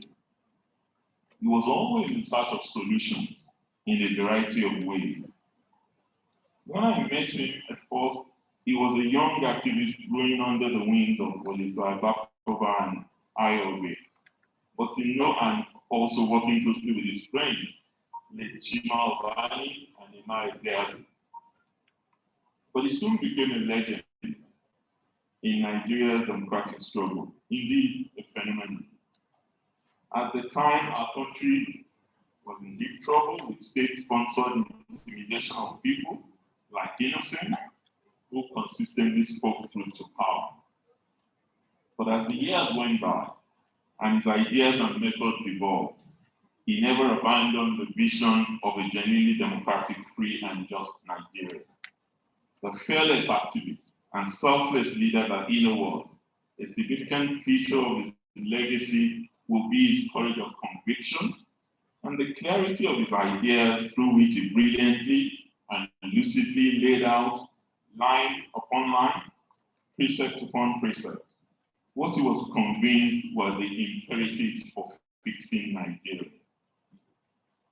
The greatest tribute, therefore, that we can all pay to this Nigerian exemplar is to continue in his ways by building institutions and structures that will uplift lives and serve the purpose of our time and beyond.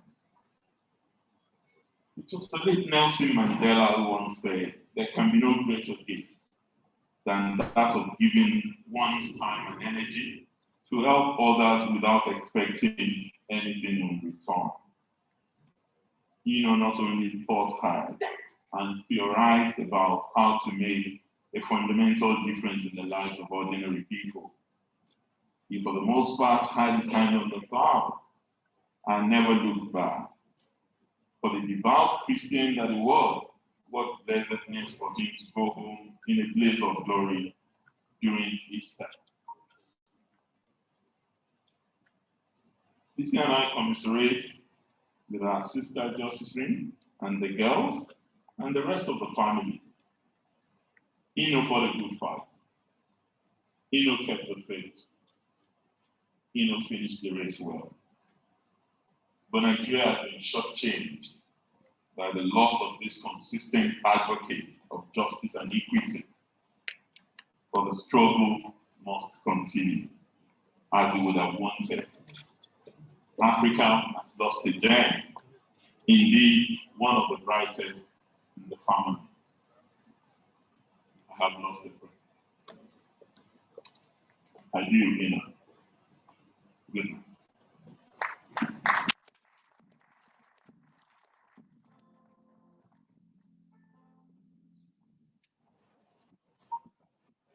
Much. Please put your hands together for His Excellency, Executive Governor of Ekiti State.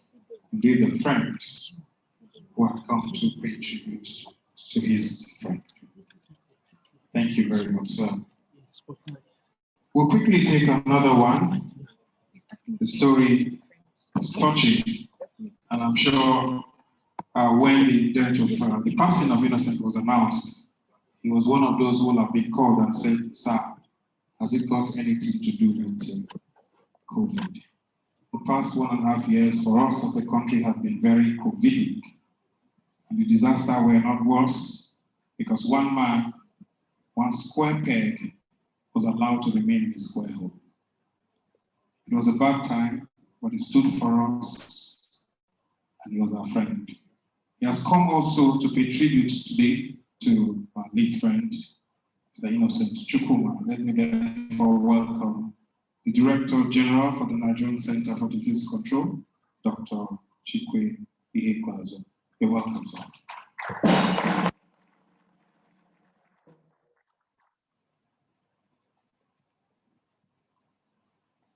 He's a very busy man, you will agree, but he's taking time out to be here, and he has been sitting at the back quietly. We said, no, we have to bring him up because any moment from now, they can call him either from the villa or from the SGF's office to come and just explain some things. But clap for him, please.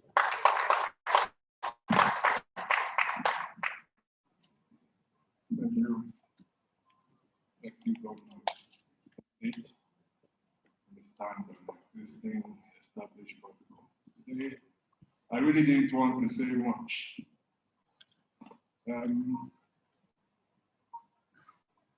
Innocent called me at the beginning of this outbreak, out of the blue, and said to me, when I was a students' union activist in the University of Nigeria, it was very hard for lecturers to stand up for you. But your mother, Professor Edith Ihepazo, stood up for me at the time. So now is the time for me to support you. So Innocent put together a small group of Nigerians. To be honest, I had never had the privilege of engaging with one-on-one. Included Chifatedo Petersai, Kole Shetima, and many others, Judy, who was mentioned today. And they called themselves the NCDC support group. Innocent organized a meeting every Saturday, 5 p.m., an online meeting with all of them. Asked me to put our management team together and my comms team, that their role will be to quietly support us to win over Nigerians. Innocent said he didn't want his support to be known or to be acknowledged publicly. He wanted to support us quietly in the background, that he understood there were things as a government leader I could not say myself, or that he was better placed than others to stay safe from the background. We met every week. Later this year, early this year, it reduced to once in 2 weeks. Innocent organized the meeting, set the agenda, his team did the minutes, every 2 weeks. At some point, I was the one asking Innocent for a break, embarrassingly, when he had set out to support me. So I know there have been many tributes. I can't claim to be a long friend of Innocent. Our engagement has been for a few years at best, but he has had a big impact on this response in many ways, a big impact on the life, on my life, and on the team in LCDC that has worked hard. Because when they got his email or WhatsApp message for the meeting next Saturday, we knew that we couldn't fail. So what do we leave with? Now he's gone. Just like His Excellency said, we have to keep on this process of building a country. No matter how daunting it feels, no matter the bad news we hear on TV every morning, Innocent was never daunted. So if we have anything we could do in his memory, if there's anything we can do in his memory, it's not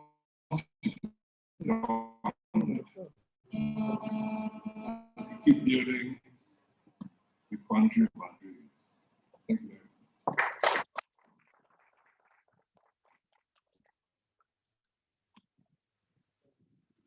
Thank you very much. We appreciate you for your kind words. We'll take another. This time we're going to the. Let me invite Mr. Andy Kemneme of the International Institute for Peace and Conflict Resolution, IPCR. Please put your hands together for him as he comes up. We have a few more I want to show you before long we'll be leaving here. We are here to celebrate one who will have stayed from the beginning to the end of this program with us on that campus.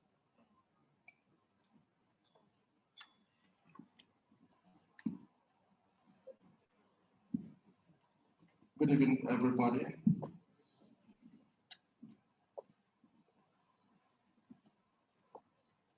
I come just here to read a poem which I did for Innocent.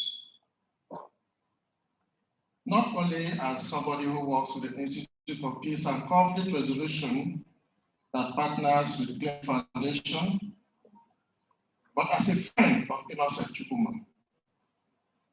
I met Innocent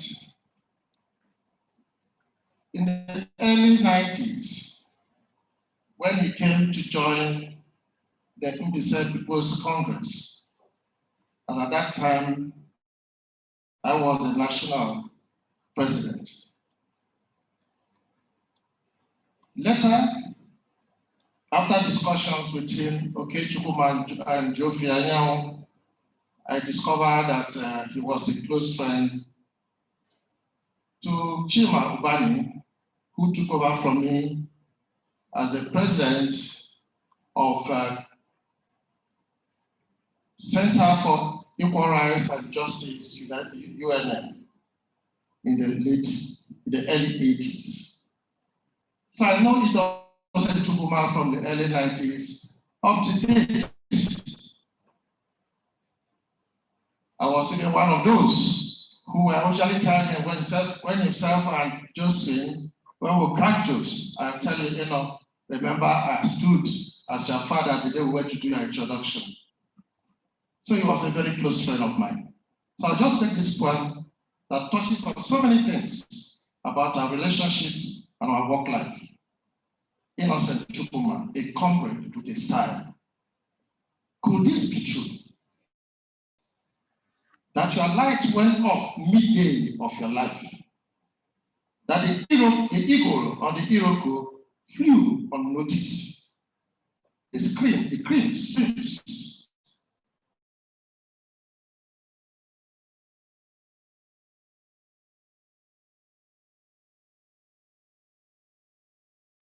Nigeria lost in its own catastrophe of shame. International communities in our battle loss. Could this be true? That the dance of the familiar spirit is over. The cooks that we plan, the jokes, the joys. UNN could not dim this star from the east. The military could not douse this fire from within.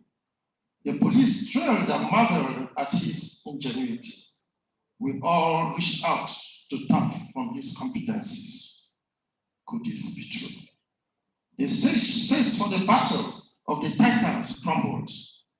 Our mouths speak not, even our saturated ears. The cries, the sighs. Innocent Chukwuma, Chima Obani will still carry in our battered memories. Gani Fayumi will still hound affected dreams. Yinka Odumadike waited not and followed suit. Could this be true? You traverse the tunnels and trenches for your people. You canvass the truth and the best for the decent society. The odds, the costs, the loss. How are the mighty fallen indeed in Nigeria? Their shoes too big to fit our infantile legs. Their laurels too numerous for our tabloids. Their conquests hide not the generations unborn. Could this be true? When your families needed you most, you took a bow. When your country noticed you more, you drew the curtain. The rents, the pence, the gains. Innocent Chukwuma, a comrade with style. Innocent Chukwuma, an activist with passion. Innocent Chukwuma, a heart made of gold. Innocent Chukwuma, the people's gender. Could this be true? Say, behold your children. Children, behold your mother. The kids, the kings, the myths. Thank you.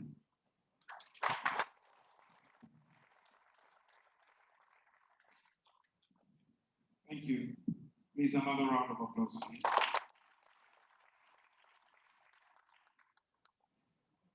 I just seen somebody tweet and it says, if there will be need for order or civil society activities in heaven, and if Gani, Ubani, Zeazu, and Odumaki of late have not started it, I'm sure by now they will have been called to a meeting to think about what needed to be done about it. And we know who will be leading it now. It will be our own innocent Chukwuma. But distinguished guests, ladies and gentlemen, we're taking one from the Police Service Commission. Let me welcome Commissioner Romy Moore. You're welcome. Please put your hands together. Comes to deliver a tribute. After this time out, we'll be moving to another set of people, and this time we'll be talking with professional colleagues. We may not be able to take everybody, but we'll take as many as we can, because this tributes reassuring messages that he lived a good life, and we're happy that he showed it. Executive Governor of Abuja State, seeks time on existing protocols. Just him and the kids, I bring you condolences from the Chairman of the Police Service Commission. Innocent in his lifetime and his work, from what we've all been hearing here, was synonymous with accountability when it comes to policing. And the Police Service Commission is the constitutional body that is set up for that. In his time, he practically, and I use the word literally, he practically carried the Police Service Commission in ensuring that the Commission does what it's constitutionally supposed to do. For me, Innocent is a friend, not just a colleague, as most of us can attest to. The thing about Innocent is that friendship did not, relationship, working relationship did not just end at that. Somehow, the humane essence, that thing in him, will pierce down to a relationship that is personal. It never stopped at just being colleagues. And I'm sure this is one thing all of us will agree to. This was a brother, a mentor, and several things to many of us in the society sector. Whether you are young or you are up there, all of us related to Innocent as if we are all of the same ilk, not minding the great strides he had achieved. When the present board of the Police Service Commission was put in place, Innocent was one of the first persons, of course, to call me to, just like he did call my brother, the chairman of the National Human Rights Commission. And the first thing he said was, the Police Service Commission in the last 4 years have not had a civil society representative. You being there calls for so much that we will have to do together. It wasn't me saying, it wasn't me reaching out, it was him reaching and saying, there's so much we have to do together. Innocent facilitated and ensured that the Police Service Commission, 12 months into its inauguration, had a strategic meeting where a plan was put together so that it would guide the commission for the time it was there to be, that is 5 years, for this present board. One thing struck me, he didn't only attend the meeting and present the lead paper, but he spent the nights with us, the chairman, and is Kemi here? Kemi was there too. And spoke passionately also the evening what we could do so that the Nigerian on the street can enjoy that which the commission is put together to do. This was someone doing what he loved to do. I remember when we were That is the African Policing Forum. We were supposed to have a meeting post-COVID. Again, we reached out to Innocent to deliver a paper. And when I talked about the fact that we needed Innocent to deliver the paper, the time was so short. Someone in the organization, someone in the committee said, but you can't get Innocent at such a very short time. It will be difficult. And I understood what he was saying. This was, someone who had gone really far in terms of what he was doing. His time was precious, always filled up, and 48 hours notice was very small. But I was confident because I knew who I was talking about. This is someone who can, inconvenience himself if only he can pour himself into something that would be worthwhile in development at whatever level.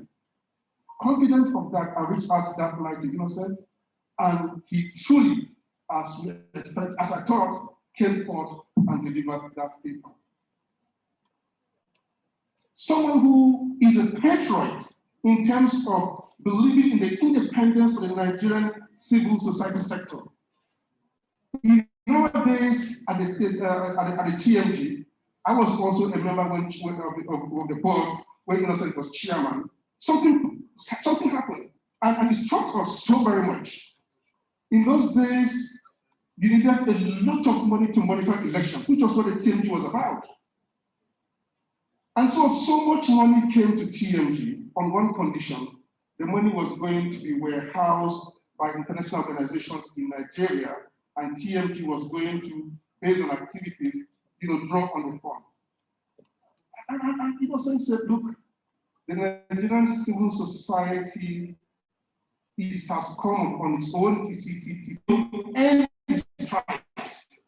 it cannot receive money through an agency. You either fund us directly or we monitor the election.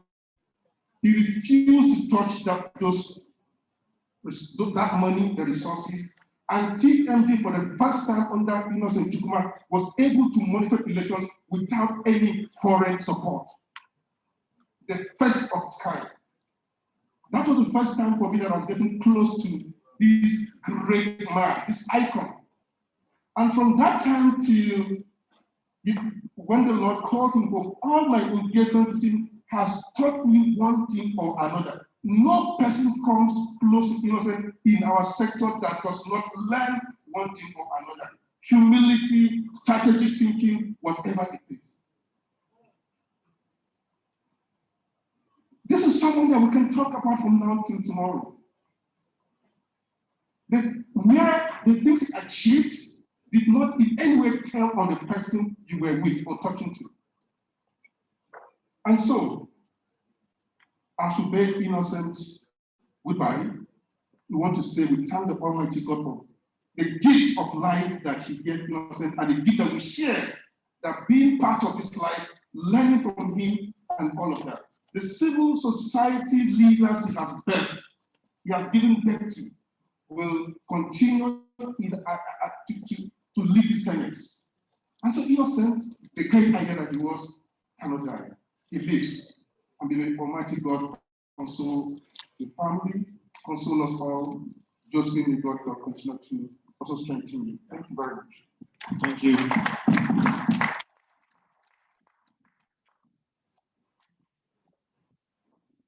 Thank you very much. We'll move to the next category now, and this time we're taking professional colleagues and development partners. Let me begin by the African Regional Director for MacArthur Foundation, Dr. Kole Shetty. Please put your hands together for him as he comes up.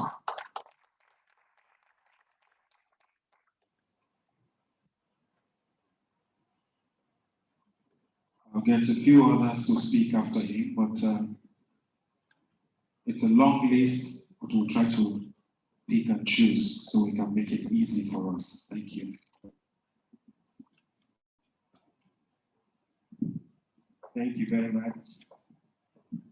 The governor of the state, my friend, my comrade, my colleague, my former employee, being the board member of He was our first founding executive member as well. Distinguished colleagues, comrades, friends, when I was about to come to say a word or two, I wasn't quite sure what to say because so many people have also asked me to speak on their behalf. Our former president of MacArthur Foundation, in the person of Jonathan Panton, who is online, he wanted me to say a few things. Our former director of the Human Rights Program, Mary Page, our current president, John Palfrey, our managing director, my colleagues Amina and Dayo, who are all online, wanted me to say this on their behalf. So I'm not quite sure what to say, but to say that this is a big loss to all of us. When I got the news, I believe that was the 3rd, around 10 p.m., I didn't want to believe it. I called a few of my friends and I just wanted to hear from their voice whether they had the news and try to live in some bubble world.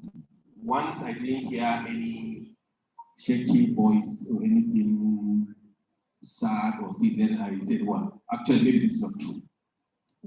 But I guess the morning of April 4th, that was when it really hit hard on us that what we thought was not true is really true. So in my tribute, I titled it "Innocent Was Not Innocent," because I remember that my last meeting with him was in February. I believe John Oda was there, Rosie Were, Otikipuzo, a few other people. Because we have been thinking for some time since the death of Chima that many of our friends and comrades and colleagues have died and we have not been taking care of their own children.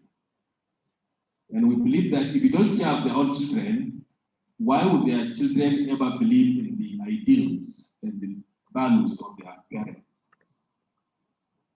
So I believe we made, I think it was February 28th or so on Zoom call, and we appointed, we established what we call the Solidarity Fund, and Innocent volunteered to be the head of the fundraising committee.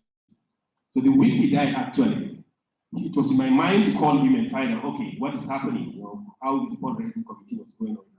Unfortunately, I never had the opportunity of talking to him until that news came through on April 3rd.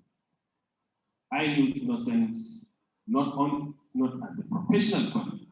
In fact, in some ways, I knew him as a family member because in the 1980s and the 1990s, once you are a student activist and you are posted as an NYC member to any part of the country, you are actually going to stay home away from home. That was how Oti Buzo came to my degree. How was Rima Shawulu, how was Chido, Saribu Lukuman. All of them basically mean, you know, once you are posted from one part of the country to another country, you are actually going to come and meet your other family members in that part of the country.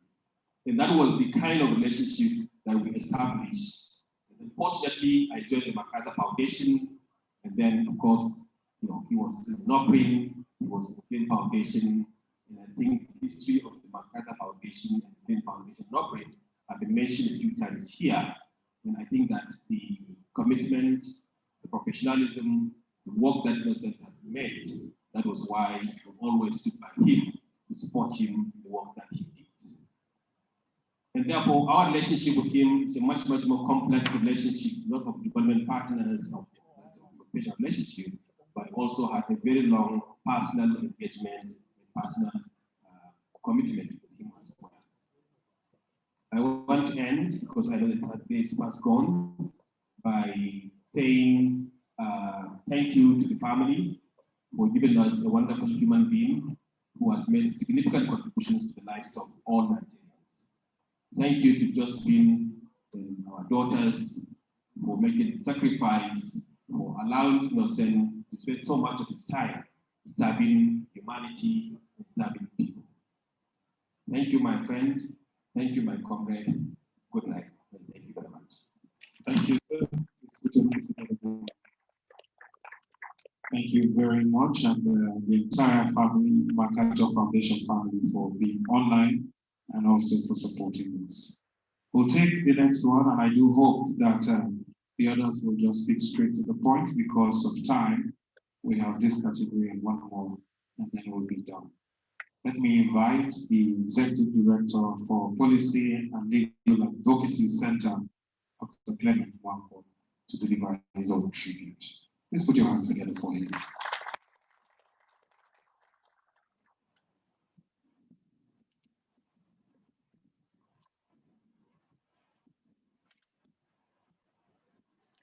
Thank you, Your Excellency, Governor of the State, friends, colleagues.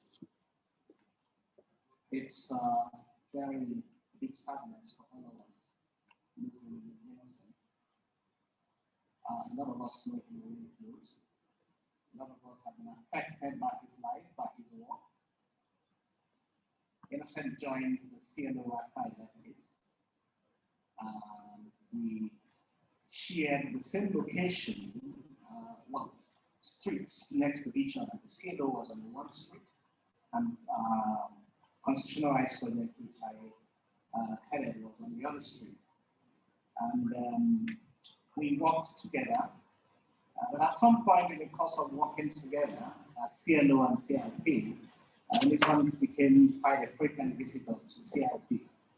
And he would come and share company with staff in the office and talk. And at some point, I began to be curious as to why he was frequently in my office. It took a while that I discovered that he had become much more than a friend to one of my staff, and I believe Justin Chukwuma. And pleasantly, it was good to see that they got married. And Justin was to leave CRP at some point. She was one of the most hardworking staff that we had. But she did set up Project a lot, and Innocent, of course, was able to set up the Clean Foundation. And between the both of them, I think they did a great job working to expand the frontiers of freedom and democracy in Nigeria. We remained very good friends, and when in 1998 the brutal dictator, General Sani Abacha, died, it was quite clear and a huge debate for all of us how to engage the process. Clear for some of us who felt it was important to engage the process to encourage civil society leaders to get into leadership positions, and unclear for some of us or some of our colleagues who felt differently. Innocent was one of the most radical elements at the time, and he also had a clear-headedness to understand the importance of making sure that our democracy or the transition to military rule was such that gave us the democracy that this country deserved. And working together with myself, with Abdul, who was the executive director of Civil Liberties Organization at the time, and I think it's been mentioned in a time with Joe Festus Okoye, we created a transition monitoring group which observed the elections. I was the founding chair of the transition monitoring group, and Innocent was to become chair, I think, after IOB had chaired the TNG as well. And what was clear in terms of all of the engagement with Innocent is his passion. I think a lot of people say, oh, he's gentle and so on, but Innocent is also very, very passionate and actually a very strong-willed person. In a lot of ways, he represented, I think, some of the radical element of civil society at the beginning. That one thing was clear, he always tempered his radicalism with reasonableness with an understanding of how to reshape society. You can see that with the work that we did with Clean Foundation, with the Ford Foundation, where a whole lot of us in this finally down on the kitty, elaborating on some of the engagement and some of the initiatives that Innocent took. My last meeting with him was, I think it was in March of this year, where he said to me, oh, he was heading out, and he'd been saying that for a while, he was heading out to Oxford, and he was going to be a regular coach because he needs a whole lot of the institutional knowledge to help him in the work that he was doing writing the book. And he always said, part of the challenge of today's civil society is not learning from history, not knowing history. And I think that Innocent's life, as we review it, as we pay tribute to him, it's important for those who are coming behind the young elements to understand the history of the civil society movement in Nigeria, the important need of listening to the other side, the important need of listening and not being, as a lot of us tend to be, very purists, but understanding that there are difficulties in this country. Us understanding what those difficulties are and thinking solutions would be what would take us to where we are. Innocent, we will miss you. You did a great job for Nigeria. Nigeria is grateful to you. We wish you perfect rest. And for Josephine and the children, we know that you will miss him the most. But we also pray that God will give you the strength to share, to get past this moment and understand that we all share with you the grief that you are going through at this time. And good luck grant this soul eternal peace. Thank you. Thank you very much, sir. Thank you once again for that comment. We'll move quickly because of time. I want to appeal to us that we'll just remain so that we can, together, at the end, we will sing the hymn and we will use the candle to do a short procession outside to honor him. At that part, we would love to all do together. But now let me invite the country representative of the Open Society Initiative for West Africa, Mr. Jude Ilo, to deliver his tribute. Please put your hands together for him. We'll take two more and we will move to the next category that has only one person. And it will be time to take a vote of thanks. So please just stay. I assure you, you have stayed the longer part already for this evening.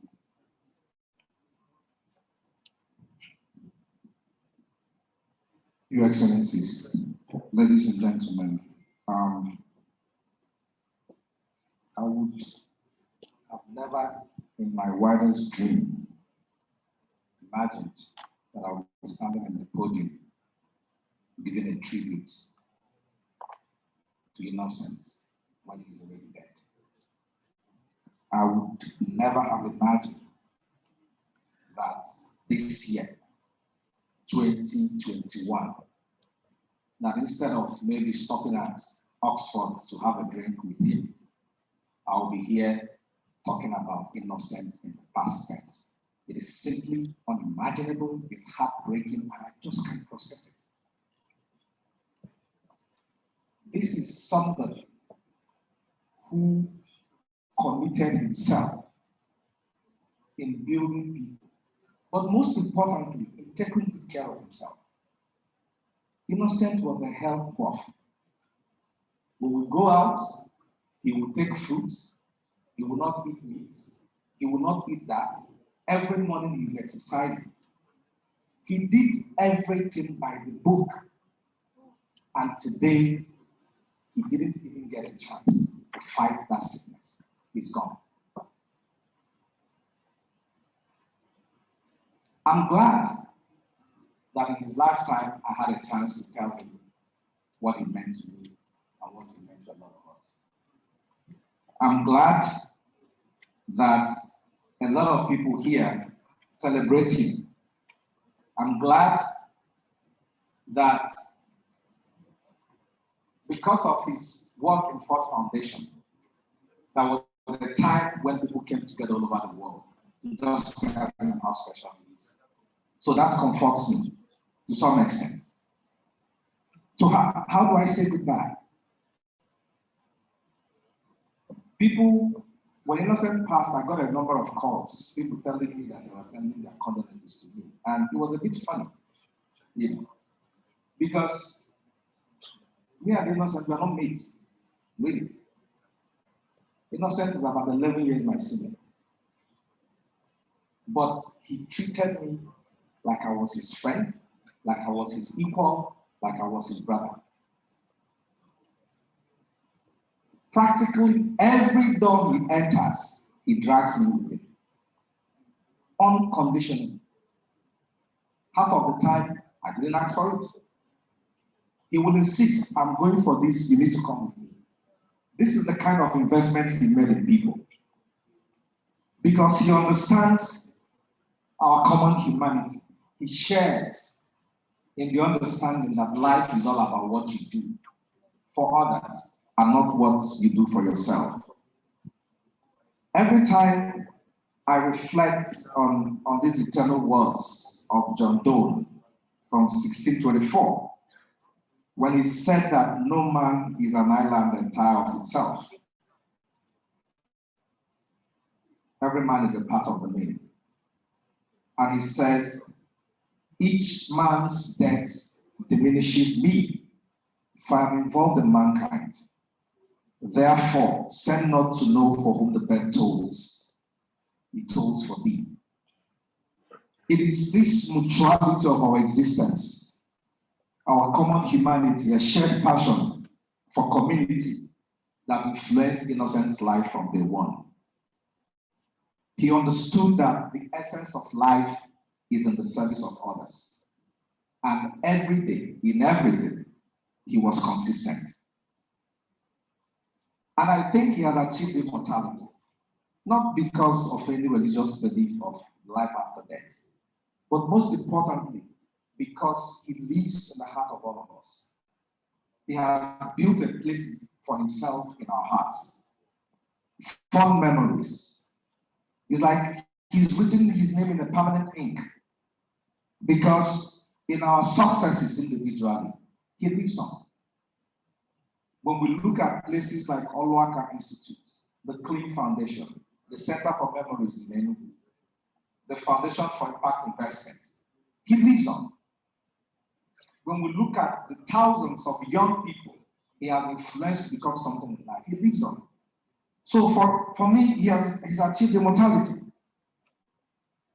And there are a lot of lessons from him. He could leave from behind. Innocence is not the one about credit. It's never his thing. He is always focused on finding the opening. How can we make things better? He was an eternal optimist. But he also had one fault. Innocent doesn't like delivering bad news. He will always find a way to get out of it. He's just not able to process getting people hurt. So I remember one instance where we were supposed to go somewhere to go and deliver some very unpalatable news. And then he tells me, are you sure we must do this thing today? I said, yes, this is our assignment, we have to go. And then we drive all the way and get there. And to my greatest shock, Innocent ended up talking about everything except what we get for. And I kept looking at him as in, when we finished, I'm like, again, how far now? He said, can't you see how excited this people are? Let's leave this thing for some other time. But that summarizes his life. He is the eternal peacemaker. When you have issues with people, Innocent will insert himself there, try to make peace. He is constantly giving. And it breaks my heart, really, that we lost him. Innocent, you know we love you. That's pretty obvious by what you've seen here today and what's been happening since you passed. And you live eternal, ever here, because you've done so much for so many that you can't be forgotten. Good night, my brother. I'll see you on the resurrection morning.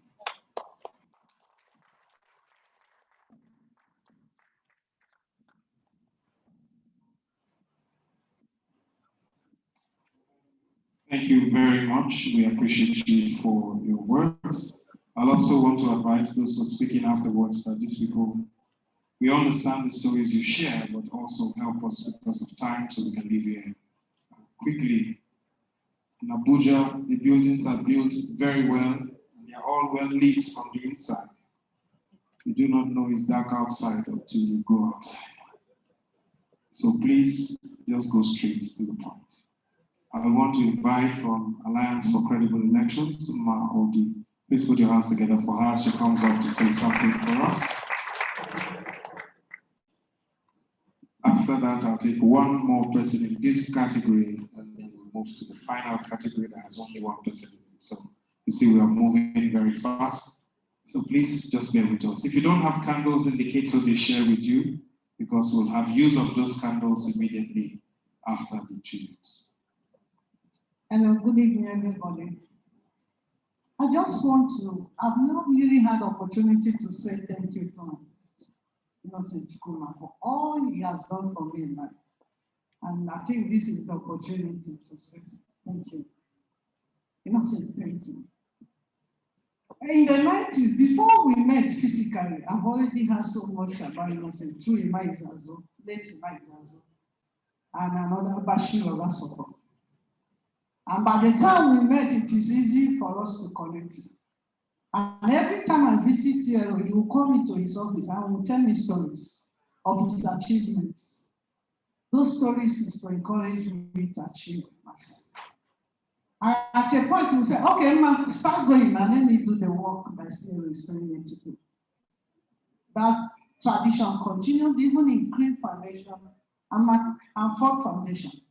Each time I go to Ford to sign checks, he will now tell me stories of what is happening, what he has achieved. And after he say, my global, what have you achieved yourself, you know? And this year, in January, he came to Abuja, we needed to talk, we called me. He now showed me that he graded the road to his community. He was so excited about it. Then he now said, I now said, sometimes, you know, I have seen you excited about things in your life. The day he told me a story, how you convinced your mother to marry Josephine. He said, Chidinma got second class upper in the law school and the Orwaka Institute. These are the times I've seen you celebrate your success. In year 2015, Koyotoyo has been making effort to bring me to Abuja. He got me 2 international jobs and 1 local. Because she thought and she believed that I cannot survive without for women's marriage. I refused to come. I told her that the pastor had a prophecy that she not come. So in year 2015, she called Innocent and said, I want to move man to Abuja. Innocent, can you help me? Innocent said, sure. That's always his answer. Innocent called me and said, prepare to come to Abuja. I know he put a lot of time, success, energy, and his usual joke, storytelling and laughter to bring me to Abuja. Innocent, thank you. And it wasn't easy, but he made sure I stayed. And at times he will use storytelling, jokes and laughter to celebrate me, to rebuke me, to condemn me. In year 2017 January, somebody forwarded a request from CAN. I shared it among a project platform. And some members of the platform complained and protested. Innocent immediately issued me a query. I've never seen anybody who issued a query. I followed you up within hours to answer his query. He followed me up with phone call. Man, respond to my query. And when I finished, he said, if this happened again, I will deal with you and I will show you the other side of Innocent Chukwuma. And when I had issues with that of Makato, he asked me what is going on. When I told him, he asked, do you need an assistant? In the year 2017, I said, no, already based on Green Foundation have told me how to resolve it. It's okay, go ahead and write the report. Meanwhile, that has sent me a text to say, if you don't do what I asked you to do, I'm going to report you to Innocent. I replied, report me to Innocent and also to Jesus Christ. He forwarded that text to Innocent Chukwuma. Innocent pretended as if he didn't see it. He asked me what happened. I told him. He said that young man was doing his job. Please make sure that the progress to him today. And that was it. That's how he did this. You know? And many times he'll call me and discuss so many things, even about the larger family and everything. I say, I will pray, Innocent. And he took on his birthday, 6th of February 2020, during the total lockdown. Before the lockdown, February, I told him that I've asked God because he has been helping so many people and impacting on so many lives positively to give him 100 years. He said, man, no. I want 80 years. I've told God, and I'm staying 80 years. God will not answer your prayer. Innocent, because you did not stay 80 years, now when you come next, you will stay 125 years because you didn't stay this one. And this will be the last untimely death in your house, Innocent. Because my joy is that it does not end here. Because I know I will see you on the other side. God, thank you because my path and Innocent path cross on this side. I know we shall see. Innocent, it is too early to say good night. See you on the other side.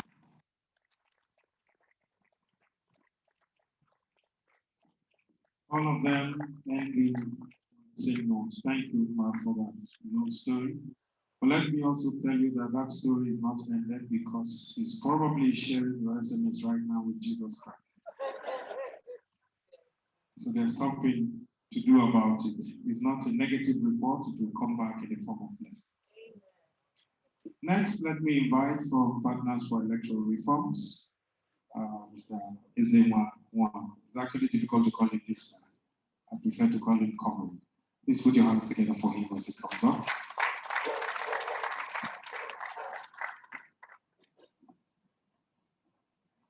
Please make sure you have a candle with you. We'll tell you what to do with it later on, but do keep it.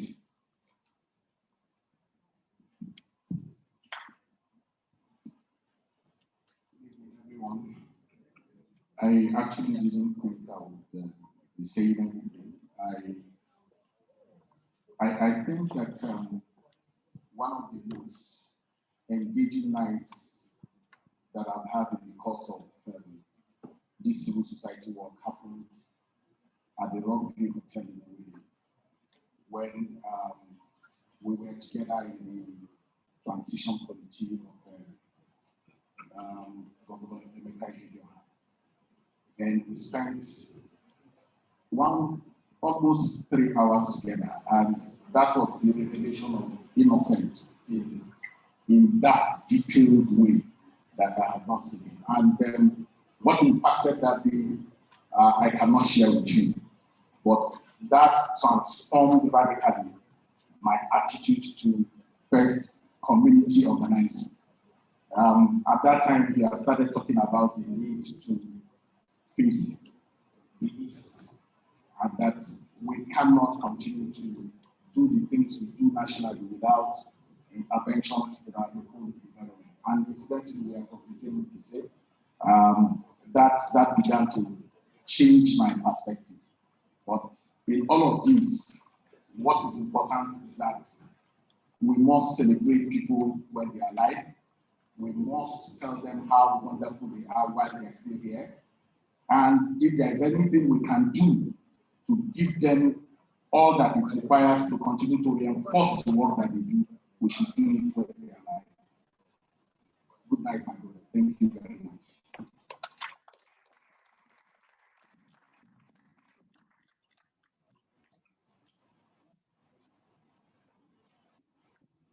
Thank you very much.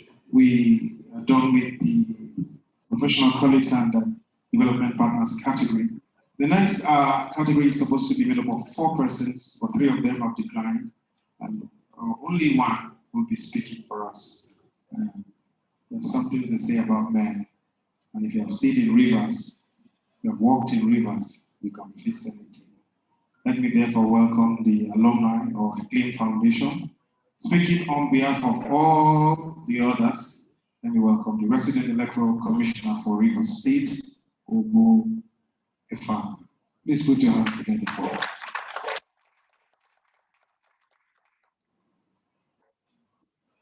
The other governor has gone, but this man has survived the strongest governor in Nigeria at the moment. Thank you very much. Good evening, everyone.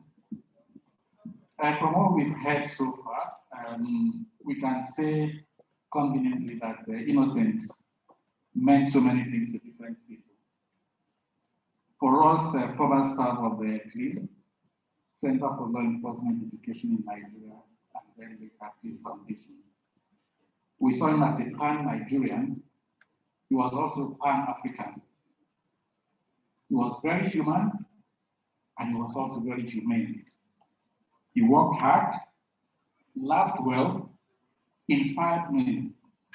He pushed us the staff to reach for the sky. He was a humorist. He was a great writer and documentarist. Lover of knowledge, not only for knowledge's sake, but one who used knowledge to serve humanity.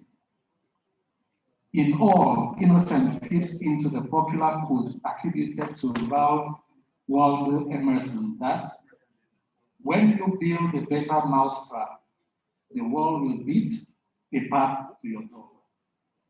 In life,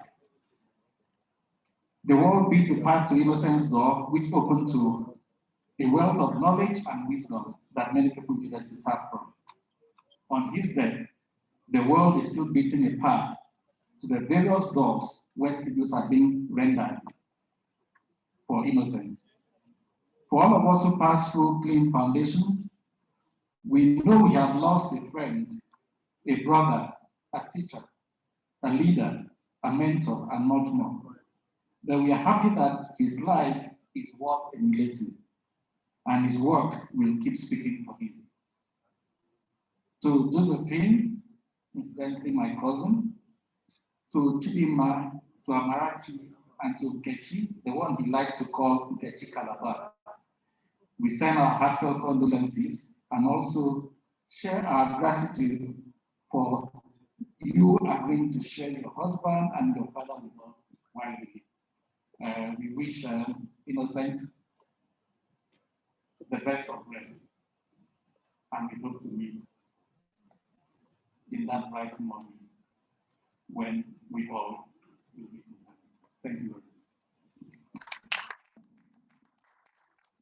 Thank you very much.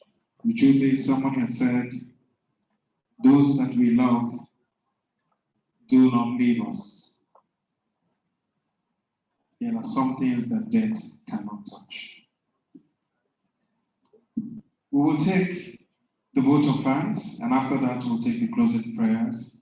We'll also take the national anthem to form on the seal as we started. Then we will have the police band leaders with a hymn, and we'll have the cattle procession. It will just be a short one. We'll just go outside and circle the porch or circle the fountain area, and then we'll just be there to just honor him for the evening. Let me therefore invite the Executive Director for Clean Foundation, Dr. Benson Olupo, to come and deliver for us a vote of thanks.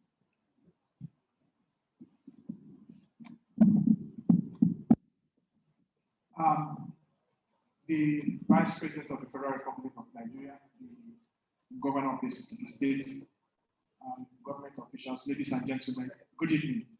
What a night, what a night, what a night again. Innocent, you lived a good life. Innocent, we celebrate you. And Innocent, we hope someone better than you can also come again. On behalf of the Board of Trustees, Management and Staff of King Foundation, we want to sincerely thank each and every one of us. Not just those who are here present, but also those who are upstairs and those who are joining us through Zoom, and also those, of course, who must have seen the messages on the WhatsApp platform. Well, I'm sure you can still hear me, right? So the board has graciously approved that the Labour Office will name Innocent Chukwuma Resource Center. Can you put your hands together? And we're also going to have the foundation in his memory. Of course, we all know that one of his passions was Olwaka Institute of Technology. And when we realized that the Olaka Institute of Technology was not going to make the money we were expecting it was going to make, so we set up the Olaka Empowerment Foundation. The board has also graciously approved that Olaka Empowerment Foundation will be renamed to Innocent Empowerment Foundation, just to continue some of the ideals and the things he wanted to do that he was not able to accomplish. We thank you for coming, and the journey continues next week. Even as we go to lay him to rest, his hometown in Abuja. Thank you for coming. It's not a time to cry, but it's actually a time to thank God for a life well spent. And I wish each and every one of us journey places even as we go back. And also it's a time of reflection on what impact are we going to have here on earth, even as we go back to our Creator. God bless you. Innocent Chukwuma, good night. Innocent Chukwuma, good night. Innocent Chukwuma, see you on the other side. God bless you. Thank you, everybody.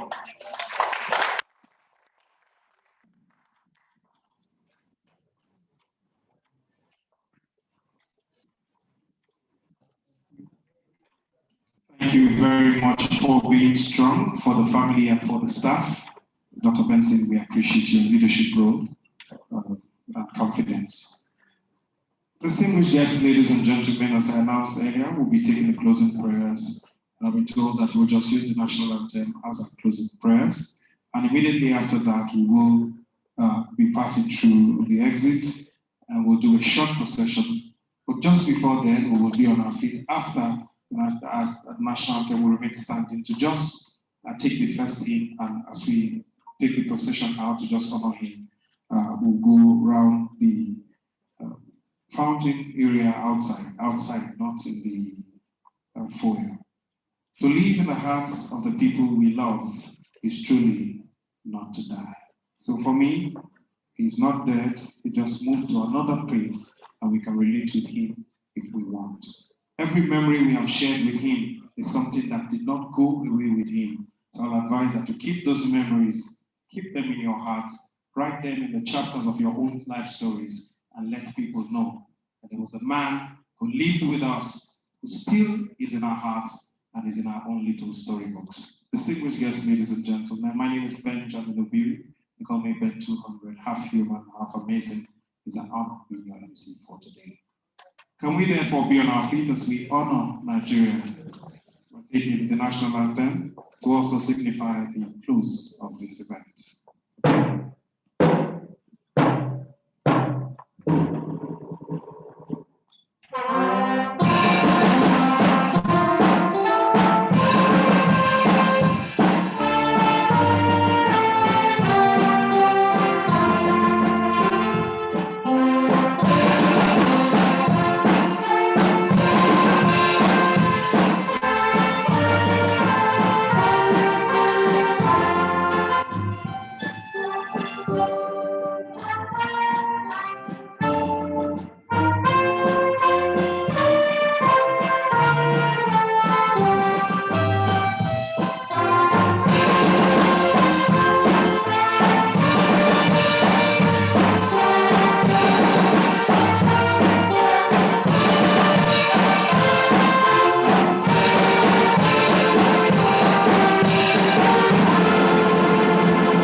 So the police band will lead us in the last hymn for the day, and afterwards we'll proceed outside for the candlelit procession.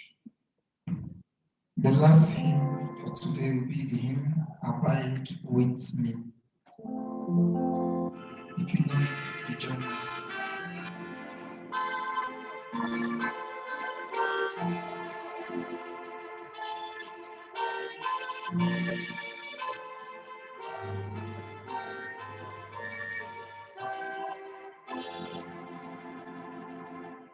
Abide with me, fast from my evil time.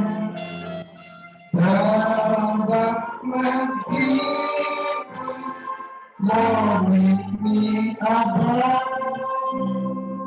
When on the hand, fight for the comfort me. all thy helpless foot abide with me.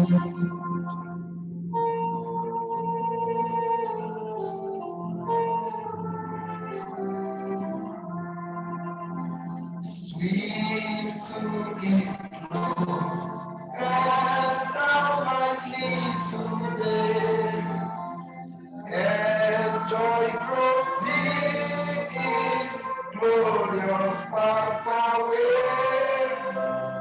change and decay in all around I see. Oh, thou who changest not, abide with me.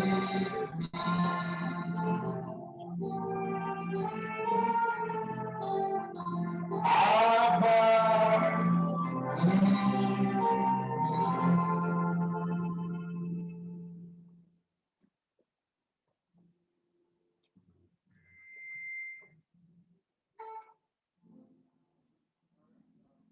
I've been told that we are using the back exit. There's someone at the exit point as soon as you get there to help you light your candles. Well, the police band will continue to lead us with another song, and we'll just do that procession outside. Thank you very much for coming. See you next week. God bless you.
Guide.